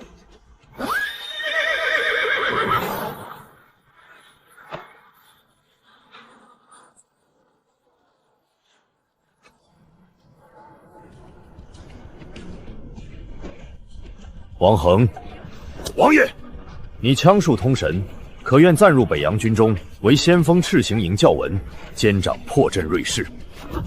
蒙王爷信重，王恒敢不从命，必不负所托。战，诸位，北伐之战，非指军阵成杀。蛮族经营北境多年，必有高手坐镇，其人亦是相助。届时还需诸位随军侧翼，拔除蛮族倚仗的江湖力量，亦可自由行动，袭扰后方，乱其军心。谨遵王命。道长，先生，贺前辈，军中大事繁琐芜杂，不敢过多劳烦三位，唯请三位坐镇中枢，稳定北凉大局，必要时震慑宵小。王爷放心，北凉气运已起，贫道自当护持。文华阁已运转无碍，北凉内政民生，王爷无需挂线。北伐粮草军械早已暗中筹措完备，足之以老头子我呀，懒得管那些琐事，就在北凉城里喝酒。哪个不长眼的敢来捣乱？先问问老子的剑大不大？有劳三位。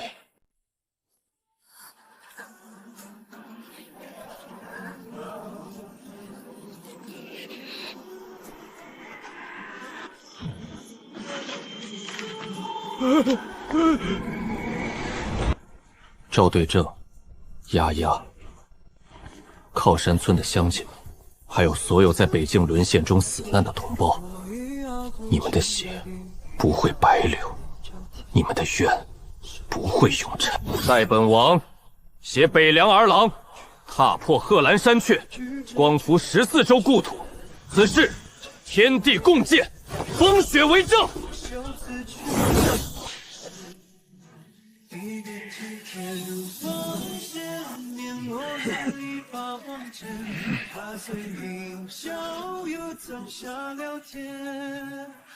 我也看见天上失去沧海了，不要当梦。面前多少云烟，恨天也会知晓，多寂寥，之间生与月颠倒。我与情江潮飞。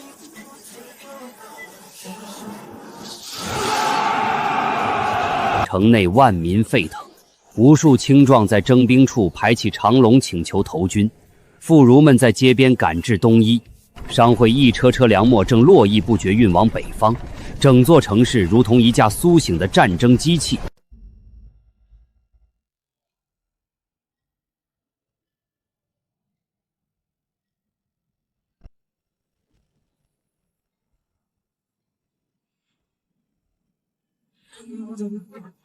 陛下，今年各地钱粮征收，户部已整理造册。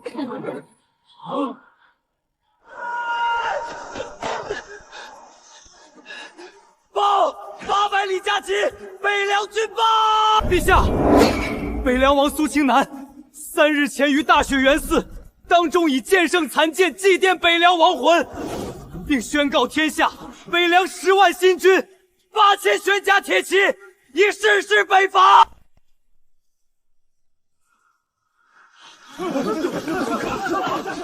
苏清南，那个废物王爷，北凉哪来的10万新军？未得朝廷诏令，私自兴兵，这是僭越，这是谋反！那个被朕放逐北凉的儿子，那个被天下嘲笑的废物皇子，竟在所有人眼皮底下藏出了一支10万大军，还要收复14州。是，陛下。北凉王私自兴兵，必须立刻下旨问罪。问罪！他若真夺回幽州，天下百姓只会称他为英雄。朝廷此时问罪，岂非寒了天下人心？够了！兵部、户部、枢密院即刻合议北凉之事，退朝。韦佛陀，查，给朕彻查北凉。这些年是谁给苏清南送强粮？是谁给他送军械？是谁替他招揽高手？朝中是否有人暗中资助他，让供奉阁动起来？朕亲自修书，请天机老人出山。老奴遵旨。传密旨给镇北侯宇文飞、西凉节度使马跳，北将军北伐期间不许擅自支援。若苏清南遇险，他们知道该怎么做。退下。苏清南，你打的是阳谋，可这大钱江山还轮不到你来收买人心。北凉密报已经证实，苏清南麾下不止10万兵，还有多位陆地神仙。我们都被他骗了，什么废物王爷全是装的。苏清南占了大义，我们不能明着拦，让他去打，先两败俱伤。我们只需要让他的内部出点问题，再让江湖人去试试深浅。北凉军中必将周通、王府采买管事，还有青云宗圣女柳思雨，就是最好的一把指导。记住，此事不能让陛下借刀杀人，驱虎吞狼。我明白了。前帝请天机老人出山。陛。宇文飞马跳按兵不动。张阁老、萧定邦准备动周通、采买管事，还有青云宗。王爷，要不要末将立刻拿下周通？不急，棋子只有动起来，才知道背后牵线的人是谁。传令王恒，先锋再放30里，凡形迹可疑者，先擒后审。另外，给青云宗送一句话：谁敢在我身后递刀，本王先踏平谁的山门。王爷英明，属下这就去办。启奏陛下，北凉王苏清南已誓师北伐，10万新军，8000玄甲铁骑，麾下已有多陆地神仙。前帝那个被放房的儿子，前帝真是生了个好儿子，把一把刀丢到北凉，竟磨出了一柄凶器。传令黑冰台，严密监视北凉军，边境各军提高戒备，不得擅动。另派密使一路去北蛮王庭，另一路去北凉。禀王爷大帅，王恒将军一地野狼峪口，发现小股北蛮探马，已清除。王将军请示，是否抢占两侧制高点？准，令王恒天黑前肃清峪口，站住山基，中军加速，入夜前通过野狼峪。王爷，野狼峪地势险要，恐有伏兵。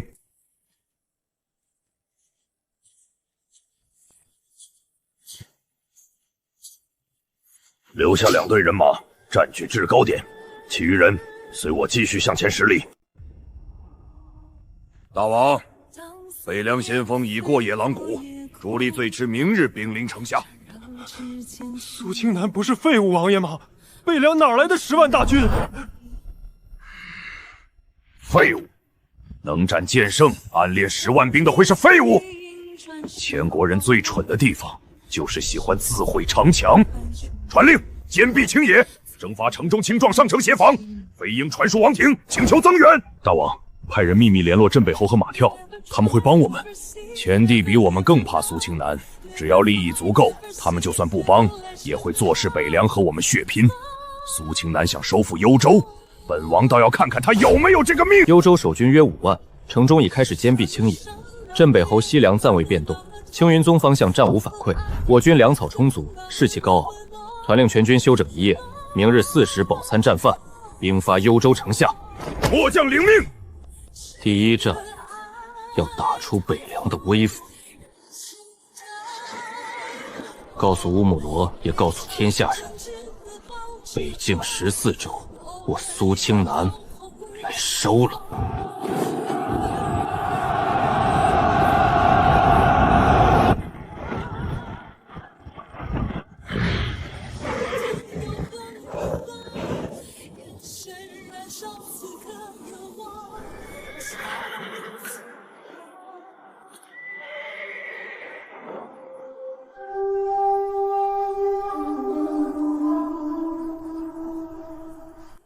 北凉的儿郎们，前面就是幽州城。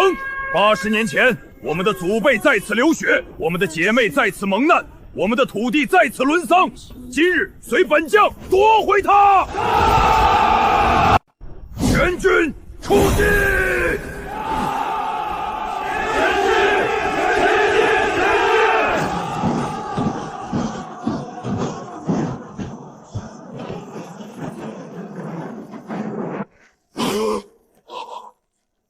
弓箭手准备，滚木料、石热油、金枝都给本王备足了。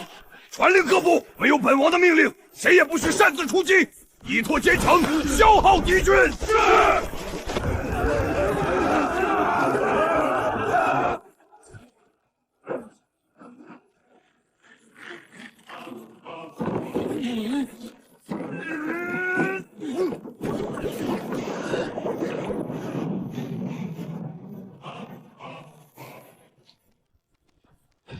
北蛮南院大王乌莫尔以及幽州城内的将士百姓听着，本王大前北凉王今日率王师至此，只为光复故土，解救同胞，驱逐尔等蛮夷。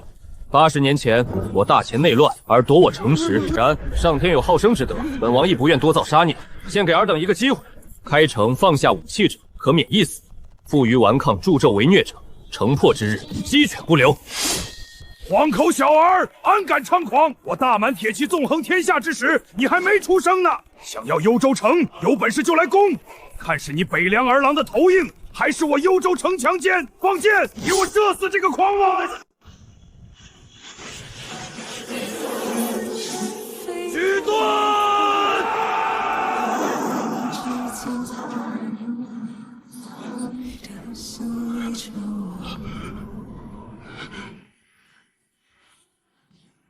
当你背影身旁，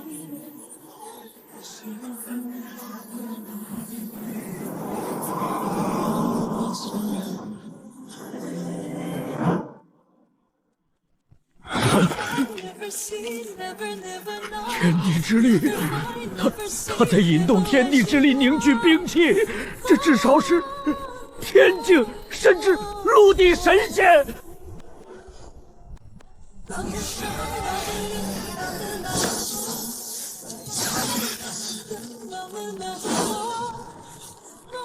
第一剑。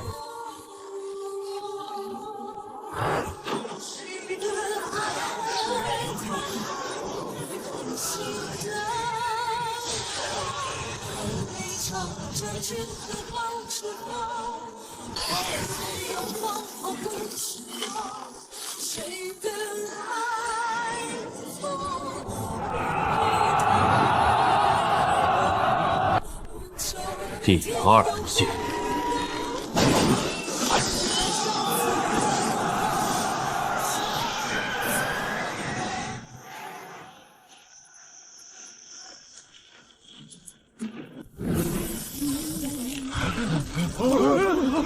这是什么药法？救命！我动不了了！丞相在开裂。第三剑。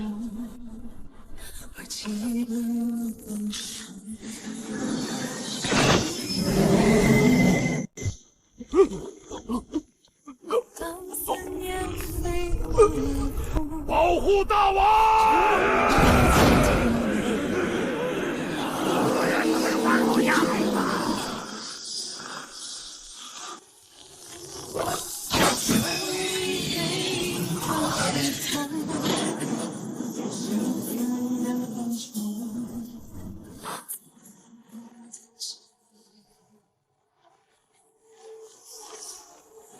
！Never try, never see, never know.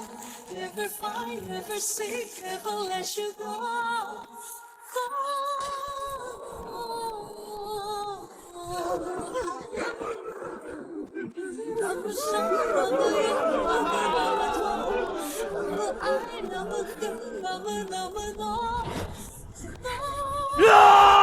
北凉王无敌，王爷尊位。城门一开，全军入城。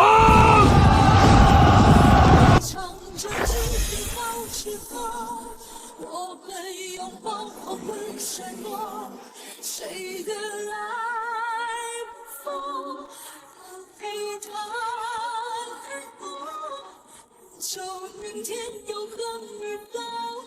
眼神燃烧刺的光，笑。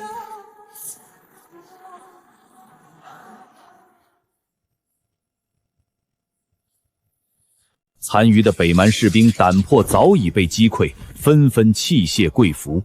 被强征的汉人青壮茫然地站在街边，看着甲胄鲜明、军纪严明的伪良军经过，全场弥漫着战后的肃杀。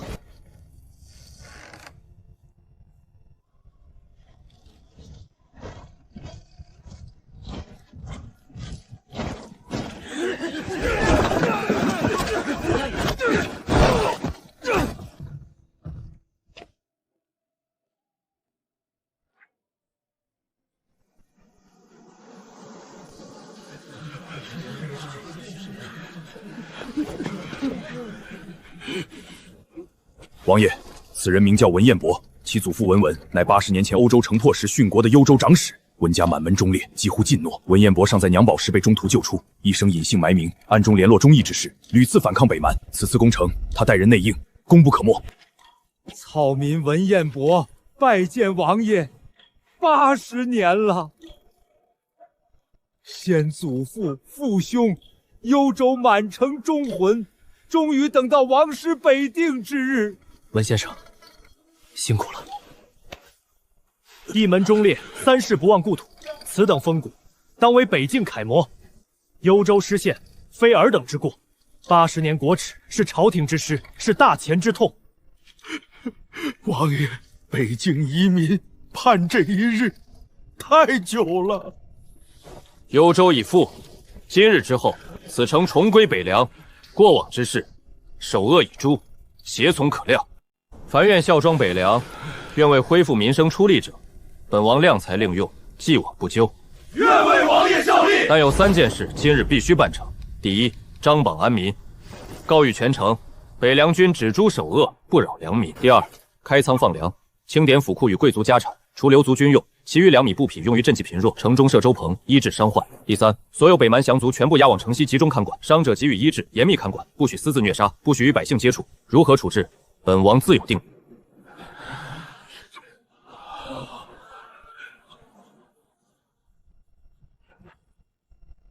末将领命。草民愿为王爷奔走，安抚城中百姓。文先生久居幽州，又暗中联络北境忠义之士，依你之见，幽州既失，北蛮王庭会如何应对？王爷，幽州失陷，北蛮王庭必然震动，但北蛮主力多集中于王庭周边，南线兵力并非铁板，乌木尔一死，其所属部族必定大乱。臣以为北蛮第一步必会固守燕山关、朔州等地，同时遣使质问前庭，联络北秦，对王爷施压。让他们来。至于其余13州，情况比幽州更复杂。80年来，北蛮迁入大量本族人口，许多豪强已与北蛮捆绑，未必愿迎王师，但底层百姓受压迫已久，心中怨气极深。只要王爷能施以仁政，施以兵威，民心仍可争取。说得好，城池可以一日攻下，民心却不能一日归附。要让北境百姓看到，北凉军带来的不是另一场劫难，而是一个活下去的希望。传令全军，幽州休整3日。文彦博，你配合军中文甄贬可用官吏，恢复府县秩序，清点户籍田亩，以本王名义发布求贤令与招揽北境散朝令，废除北蛮苛捐杂税，鉴定15授衣。臣领命。秦将军，整顿军务，消化战利品，派出精锐赤袭，配合王衡破阵营向北渗透。我要燕山关、朔州的布防兵力调动，人心动向。末将亲自安排，王爷高明。大局已定，幽州只是开始，北境14州80年沉疴，不可能一战尽除。但第一把火已经烧起来了，接下来就看谁先坐不住。谨遵王命。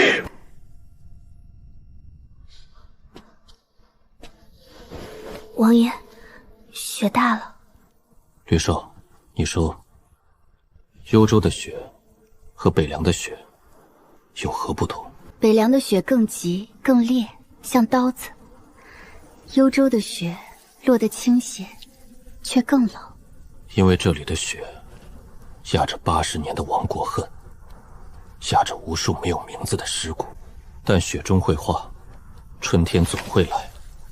我们要做的就是把这片土地上积了80年的冰雪一寸一寸扫干净，让幽州，也让整个北境重新见到故国的春光。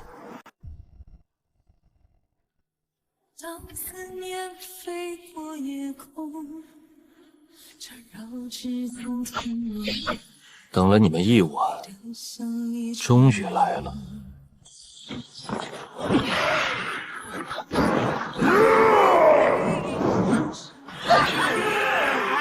是在人海中错感的情。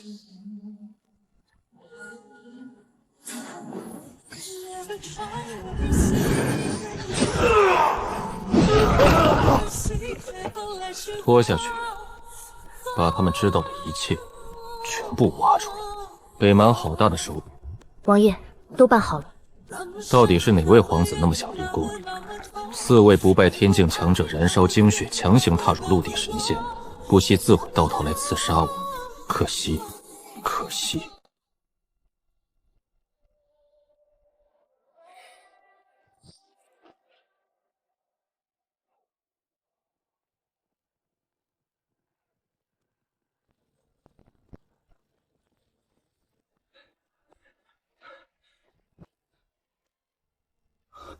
禀王爷，南门守将来报，城外出现钦差仪仗，为首者自称礼部右侍郎杜文渊，持圣旨与枢密院文书，要求入城面见王爷。昨夜刺客刚至，今日朝廷钦差便到，这时间衔接的可真够巧。哼，来得倒快。秦将军和杨先生可知晓了？秦将军正从军营赶来，杨先生已在偏厅等候。让他们在前厅等候。传令，打开城门，放钦差仪仗入城，引至行用前广场，不必阻拦，也不必过于礼义，依寻常藩王接旨惯例即可。王爷，这朝廷钦差此时到来，恐怕来者不善。善与不善，无非是看谁手中的筹码更重，谁的拳头更硬。本王收复幽州，他们总得有个态度。正好，杨先生也到了。便一同会会这位钦差。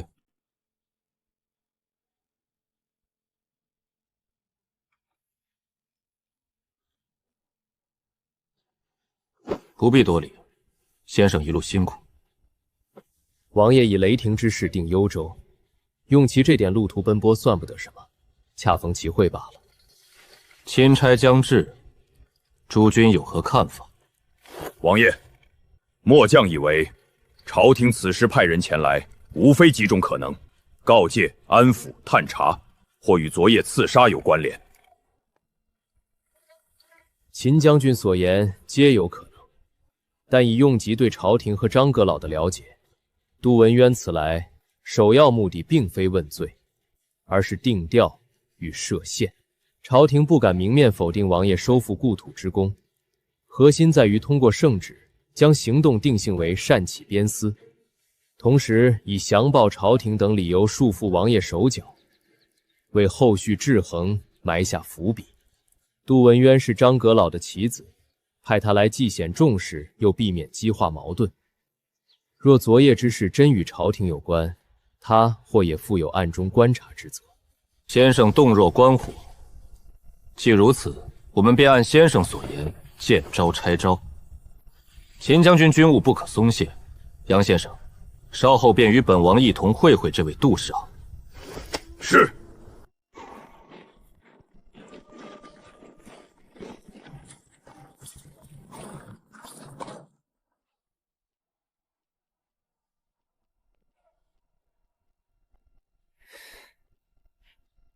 下官礼部右侍郎杜文渊，奉陛下之命，特来宣旨。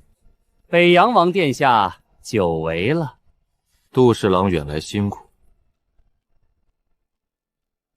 请。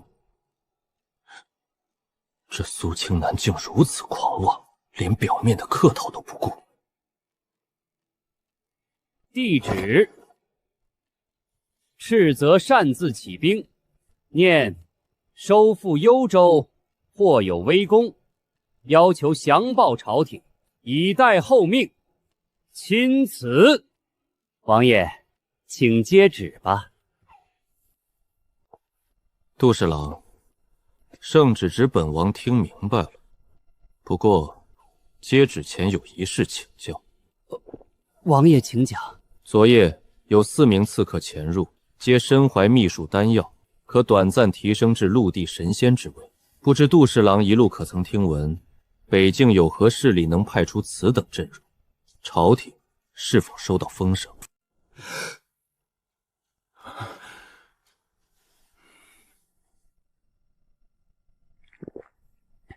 竟有此事，下官离京未闻，王爷可安好？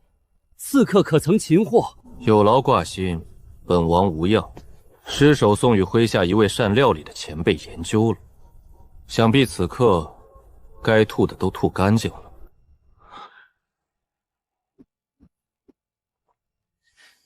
王爷洪福齐天，麾下能人辈出，此事下官定详禀陛下，请朝廷彻查，给王爷交代。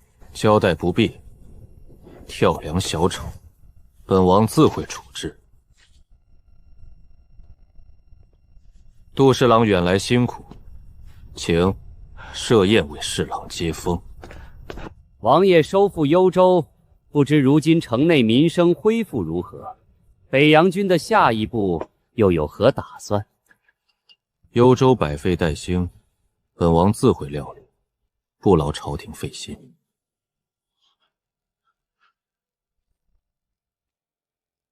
侍郎大人，北境民风彪悍，规矩自与中原不同，幽州情状一切皆在王爷掌握之中，大人不必忧心。北洋，是宛城醒了。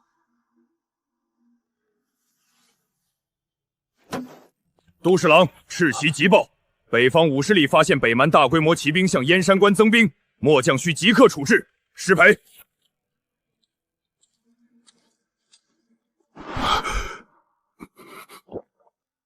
杜侍郎，请。些许蛮夷，秦将军足以应付。我们继续饮酒。王爷，北蛮势大，近年来国库空虚，处处需用钱粮。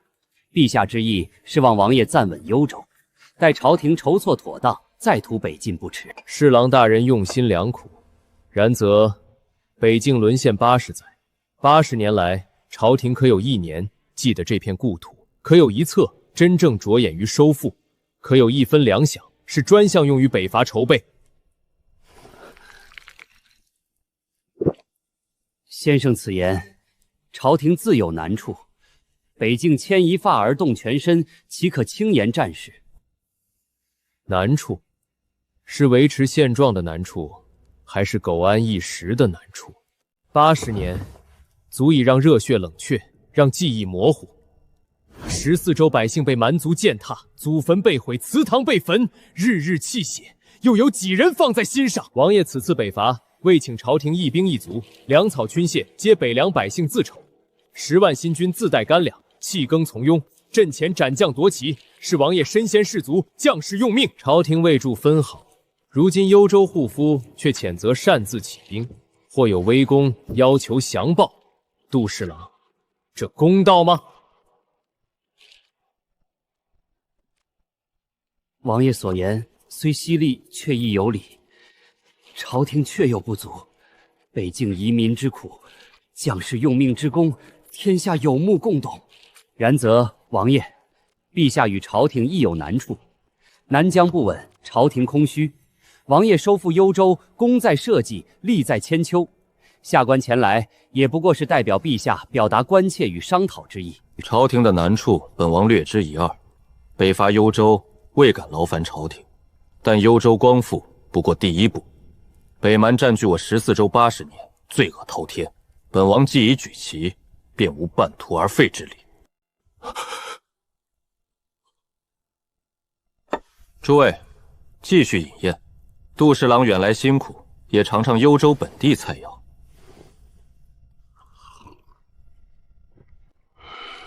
先生见识超卓，对朝堂天下事了若指掌，钦佩不已。不知高姓大名，何处清修？山野之人，姓名不足挂齿，蒙王爷不弃，在此整理文书，抄写杂物，混口饭吃罢了。以先生之才，若愿出仕，下官愿引荐。前京那潭浑水，用极看够了。在北疆，能亲眼见被解救的百姓重获生机，能参与光复故土的伟业，比在朝堂勾心斗角更让人心安。北秦长公主迎月求见。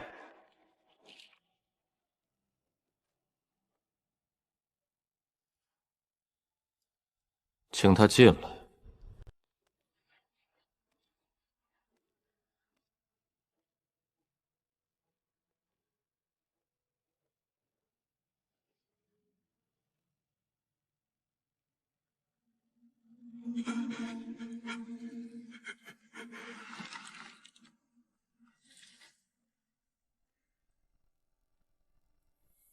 长公主远道而来，想必不只是为了看本王这里的热闹。幽州光复3剑定乾坤，如此大事震动北境，本宫自然要亲眼看看那个搅动天下风云的北洋王究竟是何等人物。看过了，殿下以为如何？其力精深，落子果断，气魄惊人。赵氏血案具大义，剑圣残剑震江湖，白发老兵凝军心，3剑定幽州。王爷这一局不只是收复一城，更是在天下人心里种下了一句话：北洋王不可敌，北伐乃天命。殿下过誉，本王所为不过是替北境枉死之人讨个公道，为沦陷的故土尽一份心力。好一个讨公道！王爷讨公道，便让10万北方军从边军残部变成北伐王师，便让大前朝廷进退失策，让北蛮与我大秦都不得不重新审视北境格局。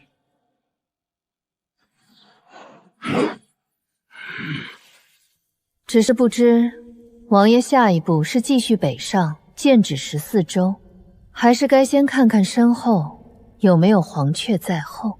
殿下似乎很关心本王的下一步，莫非北秦也想在这北棋盘上落下一子？天下如棋，众生皆子。王爷是难得的一手，本宫自然要来与王爷手谈一局。那在殿下看来，这局棋该如何下？北蛮不能再一家独大，但大前也不能一家独强。谁占主动，谁分得更多，就看谁手里的筹码够重。殿下想让本王停下，或想与北洋共分北境之力，可以，但殿下手中有什么筹码能与本王对弈？第一份筹码，北蛮王庭内部，太子与3王子争位已趋白热化。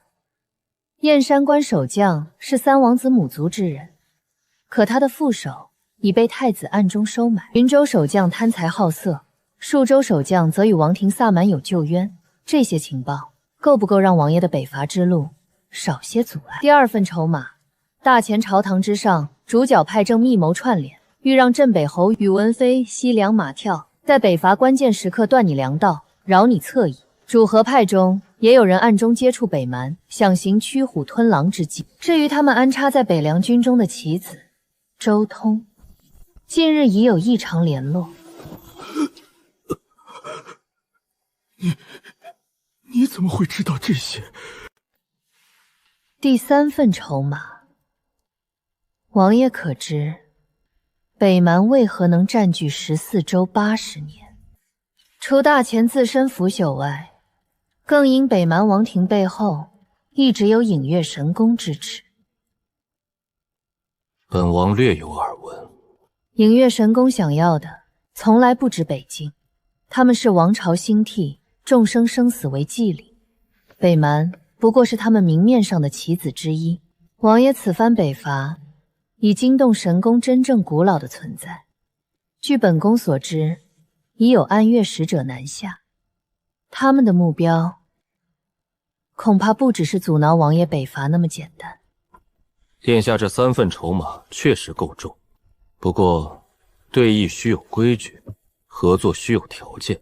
殿下想要什么，又愿意付出什么？本宫想要的无非8个字：君临天下，四海升平。本宫能付出的也无非8个字：山河为界，共擎新天。张公主，你这局棋越来越有意思了。这已不是谋逆，而是改天换地。哼，殿下好大的手笔。王爷以为如何？秦将军，若依殿下所言，北秦倾力助我，你觉得北凉需要多久才能入主清灭南相分西楚？若有北秦情报物资兵力策应，末将有把握1年稳定7州，3年练出30万铁骑，10年之内问鼎天下。10年，秦将军还是太保守了。殿下这局棋确实精妙，以7州之地为饵，诱我北凉替北秦火中取栗，扫清北蛮，消耗大钱。等我北凉拼得元气大伤，殿下坐拥北境7州兵强马壮，届时这天下究竟姓苏还是姓嬴，恐怕就由不得本王了吧。王爷果然目光如炬，不错，这确是影月最初的考量。不过，王爷既能看穿此局，自然也该有破局之法。影月今日来，不只是缔盟约，更想看看王爷手中是否有能让我北秦真正放弃黄雀在后之信的更大棋盘。殿下想看本王的棋盘，芍药，奴婢在。取我房中那卷好以堪舆图来。那不是寻常山河图，图中不仅有大钱、北秦、北蛮、西楚、南疆，更有北冥冰原、远古巨人彝族、西方城邦、东方海外诸岛、南方未知蛮荒。这是一张囊括已知天下与无尽未知的黄羽全图。殿下眼中燕山黄河以北7州已是值得倾国谋夺的疆域，但在本王眼中，北境14州不过是我人族复兴重归美誉的起点。北蛮界险之际，其背后的影月神宫才是真正窥视我人族的域外阴影。前经腐朽，早已失了先祖开拓八荒的气魄。本王要的不是一个前经，不是中原一地，甚至不是这图上已知的疆域。本王要的是，凡日月所照，江河所至，皆为我人族疆土；凡异族神魔所惧，皆为我族铁蹄踏破之地。重现上古荣光，开拓万世太平，这才是本王的棋盘，这才是本王要下的棋局。上古之风，先祖之志，王爷，此方为真英雄，真豪杰。所以，殿下，你问本王手中是否有能让北秦真正共赢新天的棋盘？现在，本王给你看了，这盘棋很大很难。对手也不止影月神宫，不止北蛮大钱，但前途也光明万丈。这盘囊括海域，关乎人族万世气运的棋，殿下敢不敢下？你北秦是只想做一方偏安的霸主，守着那点基业，还是愿与本王一道，为我人族打下一个前所未有的煌煌盛世？疯子，寰宇为旗，人族复兴，开拓万世太平，这已经不是野心，而是神话般的狂想。可偏偏说出这番话的人是3剑定幽州背水镇神仙的北凉王，他凭什么？他身后究竟站着怎样的存在？疯子！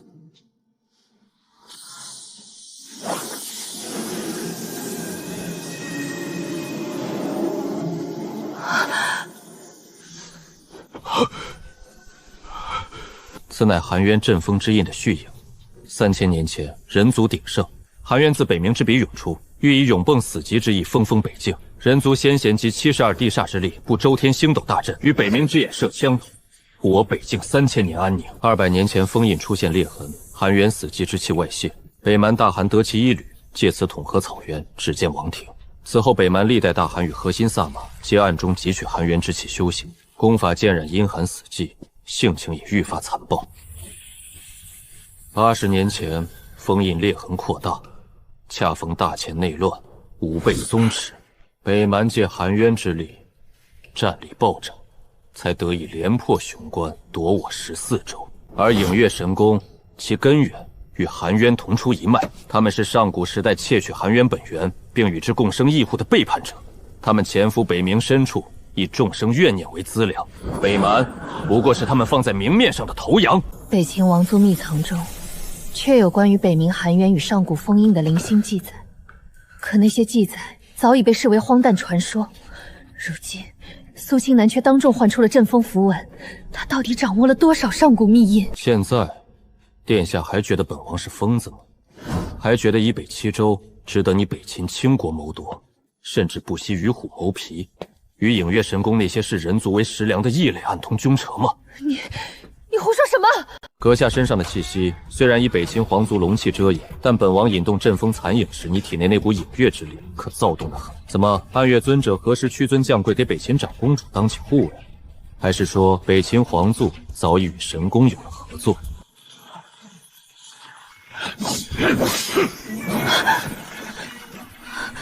你到底是谁？为何能引动阵风之印？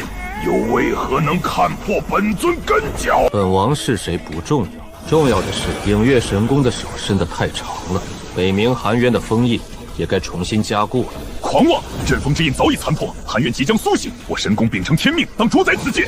尔等蝼蚁，安敢妄言千算？不可！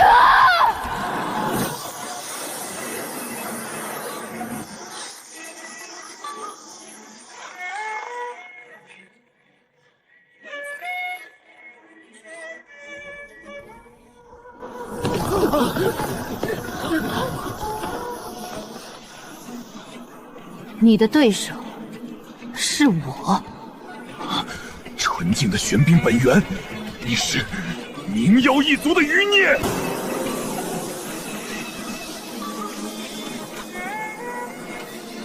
他的气息不会错的，今天阿离要给族人报仇。诸位观众老爷能看到这里，看来也算与本王有缘。虽然本姑娘还没报仇，不过还是谢谢你们看到最后一集。北凉棋局才刚刚开始，影月神功、含冤救院，还有我族仇都还没完呢。第二次再会，敬请期待，不许偷偷跑掉哦。